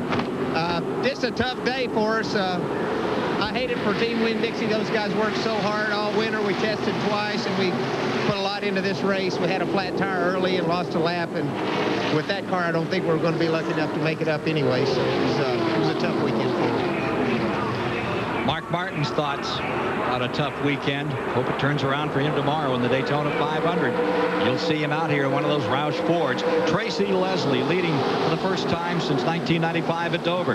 Has Michael Waltrip right behind him. Jeff Green in third. Todd Bodine. As they straighten him out, get him back under green after the 4th caution of the day. 17 laps under yellow thus far in this 120-lap affair. Down to 51 laps to go to checkers. Michael Waltrip looking on the inside for the lead. It's been Chevrolet all day, but now a Pontiac out front and a Ford about to be, and a Ford is in the lead now as Michael Waltrip does make the pass. Coming right along with him is the car number 8 of Jeff Green. Well, they're very good friends, Jeff and Mike are. They worked together, grew up together. And I tell you, I think Mark hit the nail on the head when he said handling is becoming a premium. The track is getting slick. The tires are starting to wear. I think you're going to see the best handling race car go to the front now. Owensboro, Kentucky, which has continued to produce great racers. Well represented right there. Right? Yeah. Well represented, first and second. The Green family and the Waltrip family used to duke it out at, what was that called? Kentucky International? Kentucky Motor Speedway. Kentucky Motor Speedway in Kentucky, yes. Quarter mile, right? Quarter mile. Yeah. I'll tell you another Green, Mark. I mean, I know he's back in 17th, but he's a rookie here, and he's still in the race and hanging in there good. He's another Owensboro boy. Was it 30 years ago I saw some kid named Darrell Waltrip at Owensboro, Kentucky, and that thing? Remember we came up there, you did a special on me, and we just had a demolition derby the night before. Yep. And you and I were demolition derby that day. We're walking around kicking hubcaps and bumpers. I said, I think I recognize some of those parts.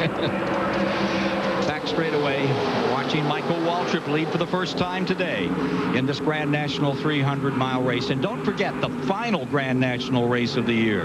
Homestead, Dade County Motorsports Speedway, that great track down in the Miami area, will once again celebrate the finale to this year. Hey, look at Randy LaJoie back there. He's rocketing up on that outside again, and I'll tell you, that car is really strong up on that outside line. LaJoie rocking and rolling on the outside from 6th position, taking the high side all the way around to that number 74. And look at Dick Trickle up there in 4th. Good day for the Wisconsin Rapids, Wisconsin driver there. And Phil Parsons just to the right of your screen there. running in the 6th position, having a great run. There he is in the light blue car. Greg Saxon, 7th, number 45. You wonder how LaJoy, was leading the race, and all of a sudden he's back in 7th, 8th place. Had a slow start. Hold on, guys. There's a Green Mountain boy. Kevin LePage is up to 8th and number 88 after he was caught up in that crash. Now you're with LaJoy as he pulls up on Dick Trickle. Trickle in 4th, LaJoy in 5th. Into the trioval. And here's a pass for the lead. Jeff Green takes it away from Michael Waltrip. Michael caught up on the high side. They just draft right on past. Not a thing in the world he can do about it. No, not really. I know he wishes there's something he could do about it, but he's out of line, and he's going to go way back. Yeah, and he's not a spot to get back in. Said, come on, guy, give me a break. Saxon, LePage trying to get there, too. Here is Mike Joy. Steve Burgess told me he had no qualms about putting 4 tires on Randy LaJoy's car. He knew Randy had a strong enough car to get back up to the front. But what's getting overheated on pit road right now are the calculators. LaJoy's crew figures he has enough gas to finish lap 119. They're not sure about lap 120. Don't you love it? Every race you get, I don't know if it's tomorrow's race, today's race, whatever race it is, I don't think we can make it. These cars can make 190 laps if they have to. Look at that move by Jeff Purvis. Wow, that was big. Great move. Number 4, slithering right down to the inside. Up into 9th comes Jeff. Good racer. A lot of hard luck. One of Neil Bonnet's favorites. Neil said that guy has such potential, and this was, what, 6-7 years ago. Yeah, put a lot of faith in Jeff Purvis, let him drive his cars. Jeff was stunned and really set back when Neil lost his life here 2 years ago. He's doing a good job today. Jeff Green stays first. Todd Bodine. And there's Dick Trickle up to 3rd. Wouldn't it be something if Dick Trickle had himself a win in this event at Daytona? Here is truly one of the legends of American short track races. Over 1,000 victories for this 55-year-old in that red and yellow car back there in 3rd spot, and just behind him comes LaJoy. Here goes Trickle to the outside, Ned. Hey, that's a pretty gutsy move. He saw Randy LaJoy coming up behind making that move, so he said, let me try it. He had the help of Randy LaJoy, so they're going to move around Todd Bodine. Dick Trickle coming. Oh, he got kicked in the back end by number 74, and he had to collect it at 190 miles an hour and keeps on keeping on. That's some of that bump drafting that almost went bad. Now, what LaJoy was trying to do was get Trickle to shoot past Todd there, but boy, I don't think Trickle was ready for that. Todd Bodine slipping back, and Dick Trickle making an incredible recovery out of turn 2. Not bad for a 55-year-old fella up there holding on that thing like that. Gives you hope. You got a few years to go, Darrell. Bill Parsons in 6th spot, giving us these pictures from the Channel Lock car. What he's doing is saying, come on, buddy. I don't know who's behind him right there, but come on, let's go. Let's get these guys. Look like Greg Sachs behind him. Yeah, he says, come on up here. Give me a little bit of help. Yeah, give me some help. The closer they can get running together, the more effective the draft. Now, that yellow car down there, Bodine, he's just trying to wiggle his way back in line because he knows if he doesn't, he's going to be back in 10th place in a hurry. Well, like Michael Waltrip was. Yeah. Michael was up there leading the race, and he went back to 11th. Yep. I'll tell you, the guy that's putting on the show is LePage. He's come up through. He's passed 12, 14 cars, got himself right back on the top of this hunt. And Dick Trickle, what a story there. There's LePage in the 88. 7th spot, fighting with Nemechek. He's got Michael Waltrip right with him, tailgating him as they go down into turn number 1. Haven't said a lot about the 3 car in Steve Park. Whoa, look at LePage. Oh, just goodness. blasting through under Sachs. Boy, something happened down there. They got 3 wide in a hurry. Yeah, and I think Greg Sachs had to back out, which was a very, very smart move because they were about to come into that treacherous turn number 2 over there, and you come over there in 3 abreast, it can be trouble. And look who's out in front. Dick Trickle now pacing this field in number 64. And up in Wisconsin and throughout the Midwest, where people have seen him win on quarter-mile and third-mile and half-mile tracks, there's a lot of cheering going on. Dick Trickle is leading here in this 300. You know, one of the heartbreakers of last year for me watching at home on television was when Trickle looked like he was going to win Milwaukee. His mom's in the pits. Mom Trickle's over there, and all of a sudden Dick gets shook out of the lead right at the end of the race. And that's a fast car, and he can win this race today in that car. For more on Dick Trickle, here's Mike Joy.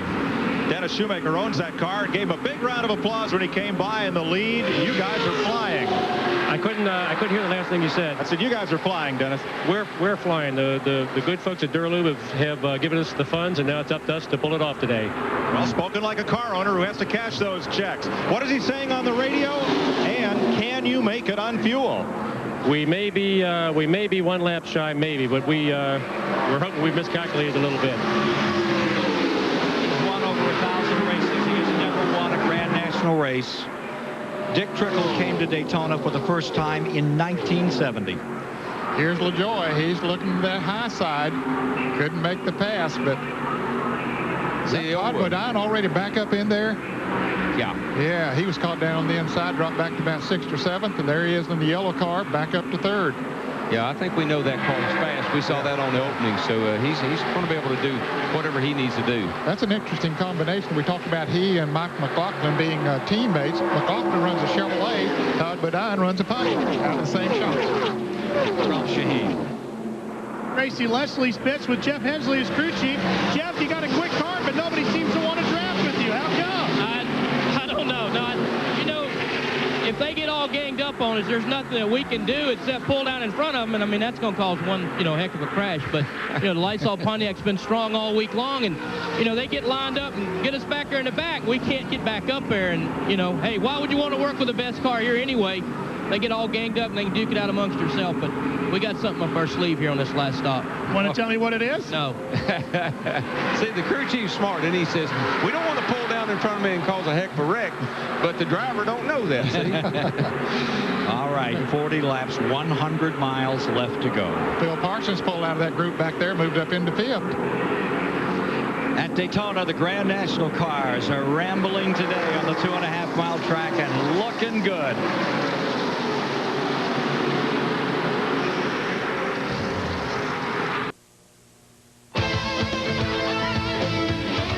CBS Sports Race Summary is sponsored by Gargoyles Performance Eyewear. At Daytona in the Grand National 300, the Gargoyle 300. After 81 laps, we've had 7 leaders, 6 lead changes. Average speed is slow by 4 cautions, 17 laps under yellow. And cars off the track, rack them and stack them here today. 14 cars out of this event. Hey, coming up, the 125-mile twin qualifying races from Thursday. You're going to love it. Right now, what's this all about? What a race to love here. Here is Dick Trickle. What a story he is. He is the consummate American racer. A guy at age 8 fell out of the rafters in a barn, shattered a hip, spent 3 years in the hospital. They took him home at age 11, told he'd never walk again. He walked again. Some fellow in the neighborhood took him to a stock car race in Wisconsin, Rapids, Wisconsin. And he started what he called a hope chest, is putting together parts and pieces, because he said, someday I'm going to do that. Today, he's doing it just beautifully. Dick Trickle out in front of Randy LaJoie, 2nd spot. Todd Bodine in 3rd. Jeff Purvis in 4th. And with more on the story of Mike McLaughlin today, Ralph Shaheen. Well, what a frustrating day he has had. Mike, you've brought your car behind the wall. What has finally put you out? Something like going the drive line. It started losing power there a little bit and just kind of rolled around trying to hang on, but then it finally broke. So just disappointed, we had a good car. It was fun racing with Todd there, and it's going to be fun having a teammate, and just feel bad for all the Royal Oak fans, everybody that follows this Royal Oak Chevrolet. And next week, right? That's all we can do. Go to Rockingham. You helped bring your partner up to the front of the field, and you've seen how his car is handling. Is he strong enough to win this today, do you think? He's strong enough, but everybody needs some help out there. Without help, nobody's going alone. And Todd Bodine's help is now behind the wall. Mike McLaughlin reminds me so much of the great Richie Evans, the 8-time national modified. He has that look in his eye. He was a modified champion as well. Magic shoes out of the race. As we get down to the closing laps of this race, Ken, everybody's working real hard. Those front 4 guys are working real hard to get away from the next 4 guys. They'd like to separate this field a little bit. So if you're sitting there leading a race like Trickle is, know you can make it on fuel. You don't want to have a whole lot of people to race with. I think that second group of 4 cars are gradually reeling in those front 4 that are up front. We're going to have an 8-car draft here in about 2 or 3 more laps. Phil Parsons in 5th, number 10, and then at 88 of Kevin LePage in 6th, Michael Waltrip in 7th, and Joe Nemechek in 8th, closing into this front 4 net. And they're doing it at about a quarter of a second a lap. And they're close enough now, Darrell, that they can really pick up the draft. Yeah, they'll be there in the next lap or 2. And I got to give a good call to Phil Parsons today, y'all. He's a car owner and a driver, and Channel Lock Chevy's run good for him today, and he's hanging in there tough. Riding with Joe Nemechek. Nemechek's kind of been hanging around the front all day, too. We hadn't talked much about him. He's still in the hunt. And he's always tough in this race. Last year, this was his to win. Had that big incident midway in the event, right about there, going into turn 1. Crashed him out of this thing. Yeah, in the 3-car park, we haven't said much about him, but, you know, he's doing what a rookie needs to do. He's getting all the laps he can in today, and he's in the top 10. Well, like Ned predicted, here come those second 4, right catching up on the rear bumper of the Jeff Purvis car, the number 4 in 4th place. They did the smart thing. Once they got out of the draft of the front 4, they didn't race each other. They got in single line themselves and were able to run them down. With Darrell Waltrip and Ned Jarrett, I'm Ken Squire, and we're looking forward to tomorrow, giving you the call of the Great American Race. Darrell Waltrip will be out there starting 22nd tomorrow, Darrell. We've got to have butterflies tonight. I'm pumped. I'm ready to race. I've had a good week down here. I haven't won anything, but I've had a good week. I've been very competitive. Look forward to tomorrow in the Western Auto Chrome car. King of Chrome. The King of Chrome. Has anybody said anything about the glare off of that Chrome car? There's been a protest. And I hope they have. That's why I did it. You sure can't miss it. Makes you look fast, Walter. That's right. You can't be good, at least look good. That's what I've always said. You've been Well, really fans, if you don't know what we're talking about, his car is all chrome. That's the first chrome car I have ever seen. Yeah, that was the plan. Boy, it's pretty beautiful. It is. Yeah. It really looks neat. I'm proud of it. All those guys have been kidding him about chromy old Waltrip. Hey, the Budweiser blimp is up, and look at these pictures. We've had such a low cloud cover here today. It's just gotten into the air, and it's eye in the sky camera.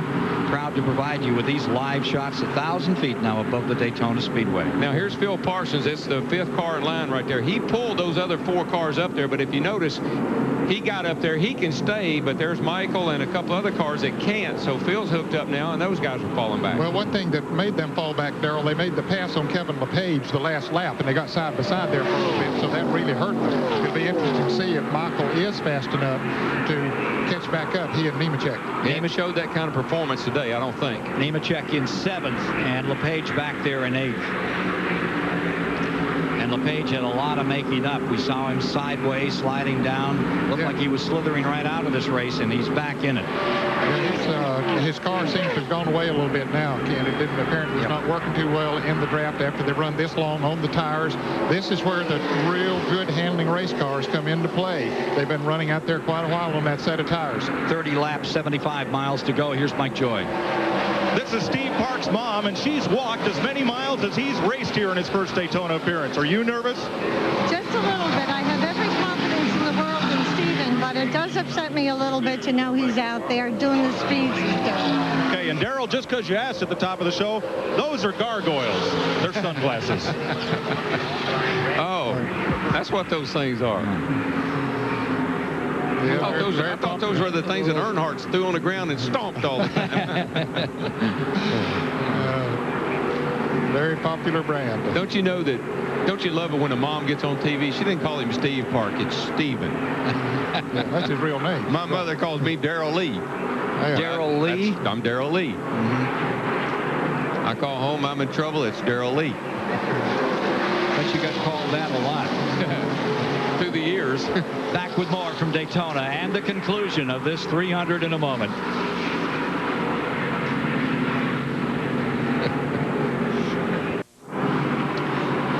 95 of 120 laps complete. We've got great seats up here over the start-finish line, but the best seat in the house inside the Bud 1 airship flying over the Daytona International Speedway to bring us some beautiful shots of this great track. Rainy morning, great day, terrific race. We've had 4 cautions to date. The kid on the pole came out here. Elliott Sadler led the early part of the event. He fell back, got caught up in an incident. Ken, we've had a major situation here. Dick Trickle, a lap and a half ago, was leading this race. Now he is running 7th. Randy LaJoie moved around on the inside of him, and the train went by, moved him all the way to the caboose. So that's where we are as we get down to the finish of the race. If you're just joining us, it's been competitive all the way with 7 to 15 cars battling right up in front of that lead draft. And you know what? Trickle's sitting there and he said, what did I do wrong?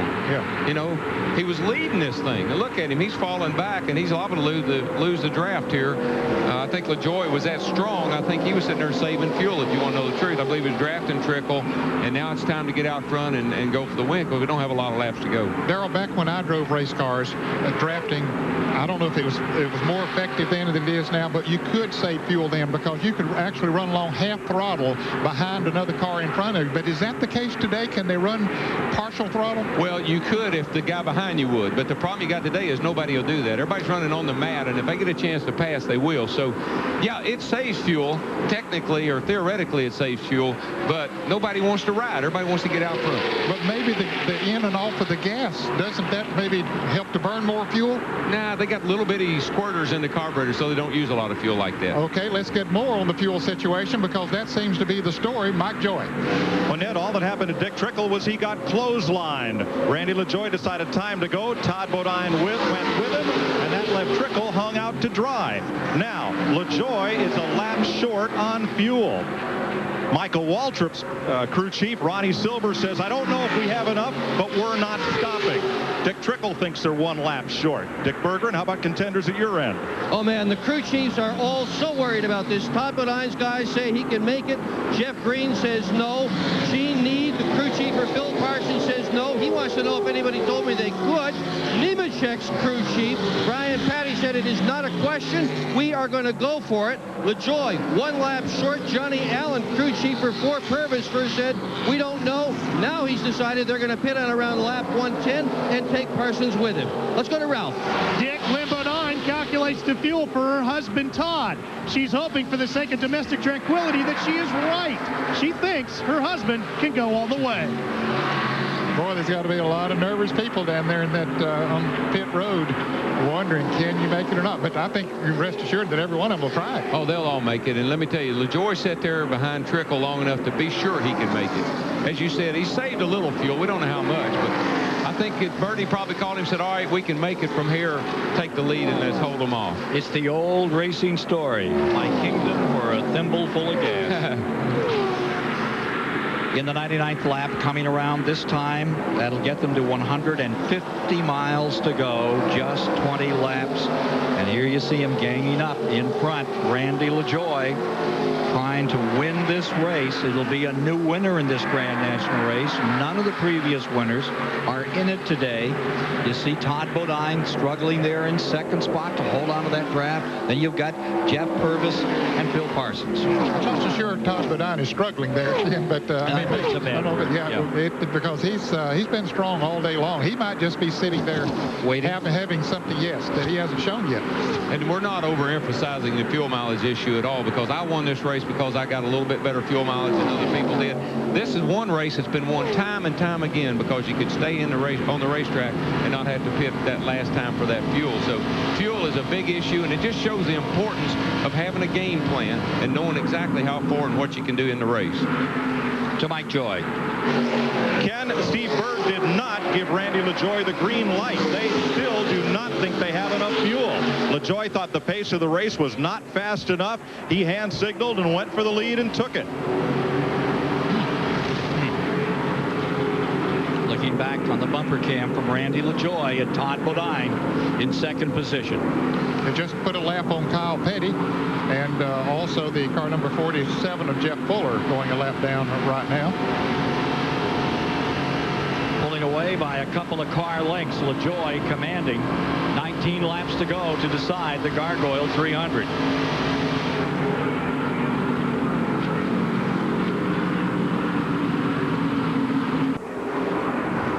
We're back with you. 104 laps complete.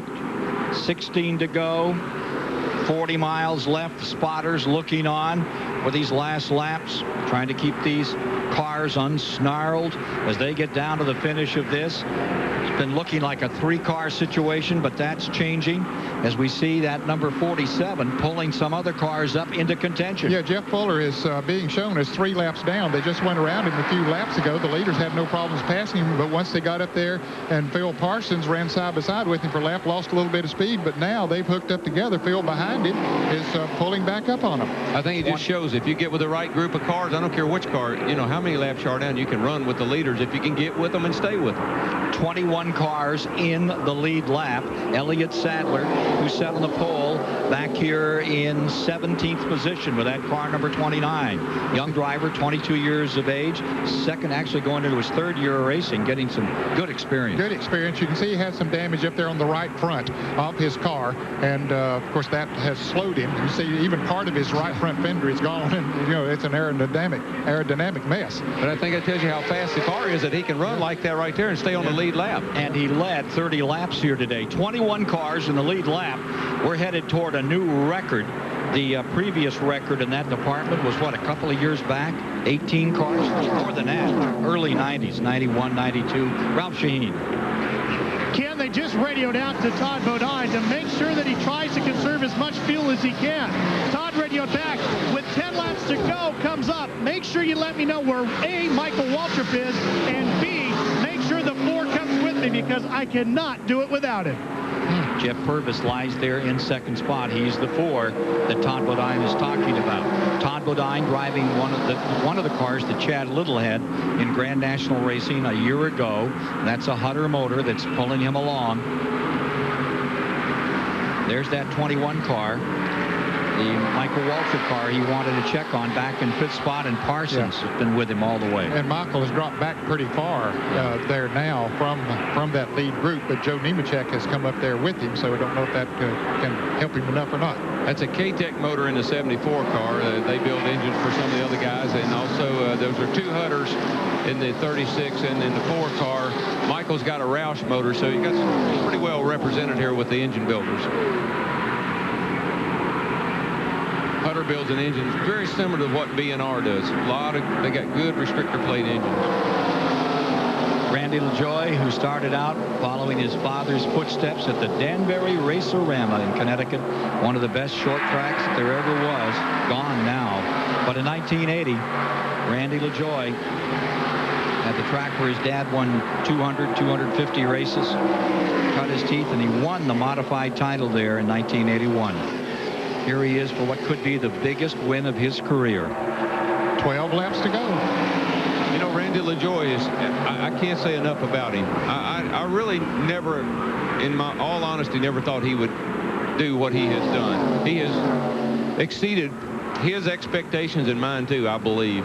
And I don't mean that I'm a great judge of any character or ability, but I know he's got to be thrilled with what's happened to him over the last year and a half. But like so many race drivers, Darrell, you can't see that talent sometime until they get in the right situation. That's exactly right. Get the right team. He's in the right one now because he and Bertie, they speak the same language. They call a car a Kai. And that team has won the Busch Grand National Championship for the past 2 years. Year before last with Johnny Benson, and last year with Randy LaJoie. And about half the time they don't get along. There's the 5th place car. Back. 6. There's that Michael Waltrip, number 21. There's old Buckshot. He's hung in there all day long. Hey, he's had a good run. Had a great day. Yeah, he's running 7th. Yep. Tracy Leslie's in 8th. And the Hensley car, the 63 car, he's been in there all day and had a good run. Those guys are doing a good job this year. Dick Trickle has dropped back to 9th. Don't you forget my fellow woodchuck out of the state of Vermont, Kevin LePage. He's back there in 15th spot. He gave it a great shot today. That car is really suffering, but the number 88 has given itself a fine accounting out here this afternoon. Well, when you consider that he got in trouble in one of those early accidents and came back and stayed on the lead lap. Great job. 10 to go. All right, final 10 laps, and let's see who this is pulling onto pit road. Dropping down, is that Purvis at number 4? And Bill Parsons. And Parsons coming in. So they knew they couldn't make it. So there's the 3rd place car. Buckshot down with them too. 7th place car, Purvis. Buckshot Jones, a 9th place car, all coming in with 10 laps to go. Dick Berggren. Wayne Cook on the gas, and right up front they're putting a little tape on the front of it. It didn't work. Mike Joy. 4 seconds is all that Jeff Purvis was stopped. They made a deal with Phil Parsons because you need 2 cars to draft together, and they've gotten off pit road together. So the first 2 have fallen out of that lead draft. Ralph Shaheen? Mike, Todd Bodine can go 56 laps with the amount of fuel he has in his car. That means he's got 1 bonus lap. He'll make it around on the cool-off lap, but he cannot go through a caution flag. That does not count, Dick Berggren. So Elton Sawyer also came in for fuel, but they overshot the pit. They had to push the car back. That cost him a tremendous amount in terms of track position. Yeah, that was my I was sitting there looking right at it. He rolled over the line. They had to shove him back. Okay. Now, how many will be able to make it? How many won't? Some of them have already shown their hand. Some of them simply could not go. This really messed up everything, didn't it? These guys were actually telling the truth. A lot of battle-scarred equipment out there as we get down to finish this one. The war zone has been on the racetrack all day. They got lucky on pit stops most of the day. Incidents, 4 cautions, kept the field together, but now 2 are breaking away. The question is, which one has figured correctly on the matter of fuel? And Elton Sawyer going a lap down as a result of that miscue in the pits, overshooting his pits. And he now is going to let Elton hung in there and been in the lead lap all day long until that happened. That leader still at 186.2 miles an hour. Randy LaJoie stays in front. Todd Bodine right there in second. And the strategy between Jeff Purvis and Phil Parsons didn't work out. Phil didn't get out of the pits quite as quick as Jeff Purvis did, and so they're about 100 yards apart out on the racetrack.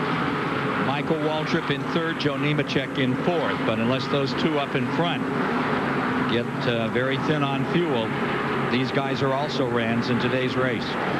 On the other hand, pull it off. Well, the whole thing is fuel. You're sitting here hoping that they run out of fuel and you don't. That's really all it comes down to. And Michael is now 4.77 seconds behind the leader, so third place car is almost 5 seconds behind. So yes, unless something happens up there, it's going to be tough to catch. Does a Ford, and I'm asking because I'm not sure in Busch Grand National, but does a Ford get as good a gas mileage as a Chevrolet does? I don't think there's a great deal of difference. I don't think there is in this series, is there? Bodine looking inside, now looking outside. Let's go to Mike Joy. I'm with Steve Bird in Randy LaJoie's pit. Well, what does the calculator say? And have you and Clyde McLeod in that second place pit been talking? We're 1 lap shot here, you know. I don't know. He stayed behind Trickle for a long time here. Maybe we saved enough, and, you know, us and Todd are working together right now to try to save gas right there. I don't know, Mike. You know, I know we run for points all the time, but, you know, this is Daytona. This is Daytona, man. We want to win Daytona, and we'll just see what happens. It's out of his hands right now. Here's Dick Berggren. Ronnie Silver is Michael Waltrip's crew chief. He's talking to his driver right now. You going to go for it? Oh, of course we're going to go for it. That little Band-Aid Ford has been running real good all day. Michael's doing an excellent job. He just couldn't hang on to that pack of Chevrolet. He seems awful calm for a guy who doesn't know if his car's going to run out of gas or not, Ken Squire. Yeah, that's the question. That is the issue. Coming up with about 5 to go. You're watching, might now look back in front as you watch Michael Waltrip and Joe Nemechek, third and fourth. Here are those leaders. LaJoie and Bodine come by another time. You know, when it gets down this close, Ken, the crew chiefs really don't know. They don't know what the driver's been doing. They don't know if he's been holding it wide open, maybe soft pedaling a little bit, maybe saving a little fuel. They really don't know, and they're telling you that, and they're trying to tell you the truth, and they're hoping, just like we are. 4 and 2/10 seconds between Bodine and Waltrip, between second and third spot. Randy LaJoie's dad is down there. What a proud moment this would be for him. He can see his son do this. He lost another son as a teenager, and this son has raced in his brother's memory for years. Well, it's a proud moment for that whole family. Anytime you're leading Daytona, any race at Daytona, it's a big moment in your career and in your life, and to have a chance to win this race is big. You know, I'm surprised if following another car would save fuel. Why don't they let Elliott Sawyer pass them back and draft off of them? Good point. He's running right there with them. Bodine just waiting this one out, sitting there in second, trying to conserve to take a shot. I think you may see some brand problems there. The Elliott's in the, or Elton's in the Ford brand. You got a Pontiac and a Chevrolet, so I don't know that those three would get along very well. Okay. Randy LaJoie staying in front. You heard his crew chief, Steve Bird, a moment ago, coaching on the sidelines.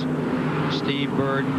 Randy LaJoie once said of Steve Bird, Steve is priceless for this team. And he's been a good friend of mine for 15 years. The confidence that I have when I sit down in a Steve Bird car is awesome. And they banter and chip at each other day after day. But when it gets down to a point like this, they're a tough combination. Dale Shaw had just made a pit stop. He changed 4 tires. Maybe had a vibration or something. 64 is coming down. He's out of fuel, Ned. Yep, it looks like he's coasting in. Dick Trickle. Boy, that's what'll break your heart. 2 cars. We're looking out the window. But down on the track, you've got LaJoie in front. You're looking from LaJoie's car back at Bodine, from Bodine looking up at that first place car. Got cars pulling onto pit road that are running out of fuel here. A very dramatic moment as we get down to the final laps. Ken, don't look now. I don't want you to look now. But 88 just ran out of fuel. Are you okay? Mike Dillon coming down pit road. He's out of fuel. 72 is in. It is tight. Yep. Mike Dillon on pit road, out of fuel. There you see what's left. Just a couple. There's Mike Dillon's car, putting the ether to it to try to get fired again. See, not only do you have to fight the fuel problem now, with LaJoie and Bodine, they got to race each other. Yeah. And the white flag is out. It's out. 1 lap to go. Last time around. This is it. 2 drivers looking for that first win at Daytona. Randy LaJoie, Norwalk, Connecticut, and Chemung, New York's Todd Bodine to decide the Gargoyle 300 in this prelude to the Great American Race tomorrow on CBS, the Daytona 500. Actually couldn't work out any better for LaJoie. He's got slow cars ahead of him. It gives him something to draft off of. That's going to suck him along a little bit better. It's going to keep Bodine behind him. Bodine took a look on the inside. It is not there. Bill Baumgartner's team, Base Racing, still in front. Unless it bursts right here, he's on his way to victory. Elliott Sadler's out of gas, coasting across the start-finish line as the leaders come. No, it's not Elliott Sadler, I'm sorry. Coming to the line, your winner in the Gargoyles 300, the LaJoie family of Connecticut. His 6th career win, and the best one yet for Bill Baumgartner and company. Driver Randy LaJoie, crew chief Steve Bird, they pulled it off. They've won the 300 here at Daytona. For the Grand National drivers, this is as good as it gets. Winning at Daytona, there's nothing better. No, there isn't. And it's a team effort. He did his job as a driver. Steve Bird and them did the job in the pits, calculating the gas mileage. Team effort. We'll talk to a very happy winner, already celebrating in his lap of honor, Randy LaJoie, when we return. CBS Sports presentation of the Gargoyles 300 is sponsored by Gargoyles Performance Eyewear. Rogaine, medically proven to regrow hair for men and women. And by AT&T.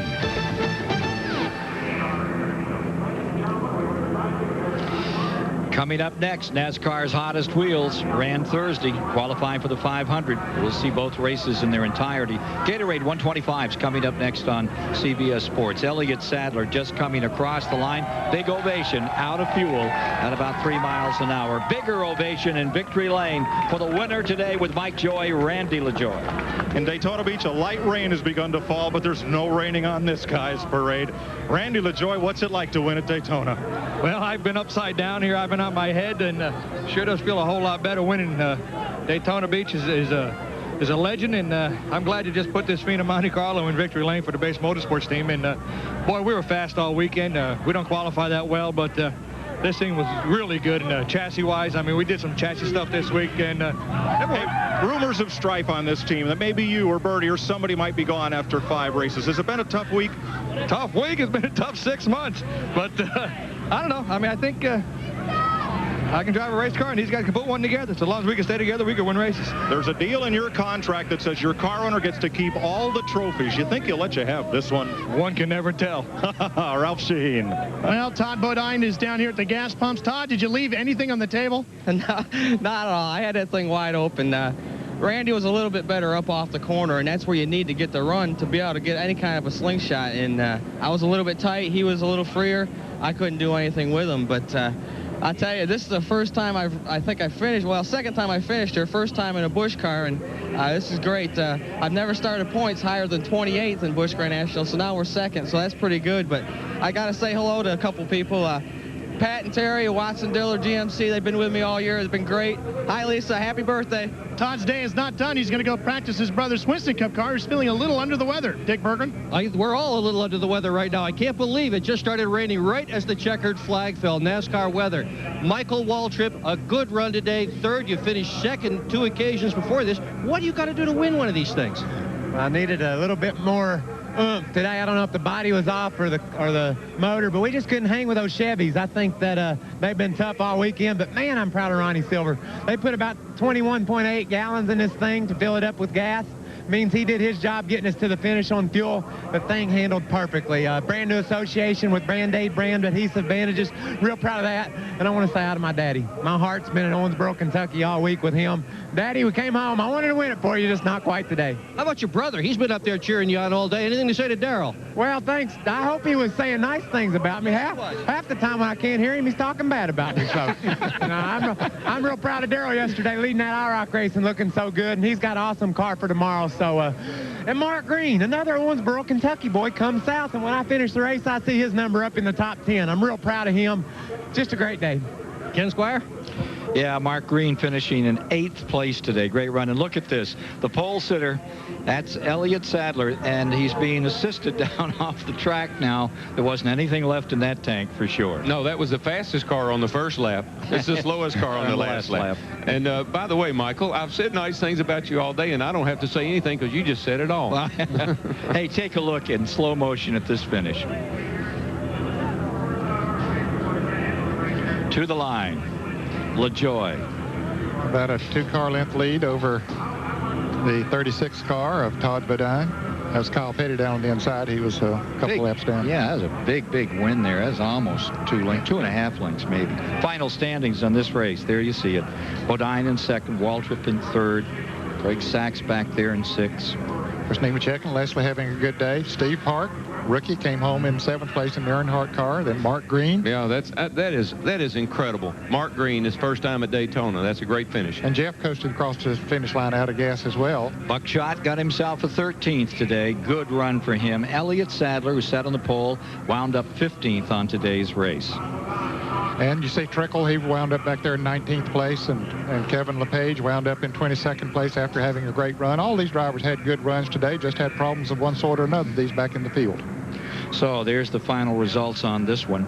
Coming up, we're going to be showing you the twin 125-mile qualifying races as to how they establish the field for the Daytona 500 tomorrow. Darrell, thanks so much, and on your 25th start in the Daytona 500, good luck tomorrow. Okay, and I would too like to say hello to Daddy. We're love you, Daddy. Yeah, hope Leroy is doing well. Coming up, the twin 125-mile qualifiers after this word from your local station.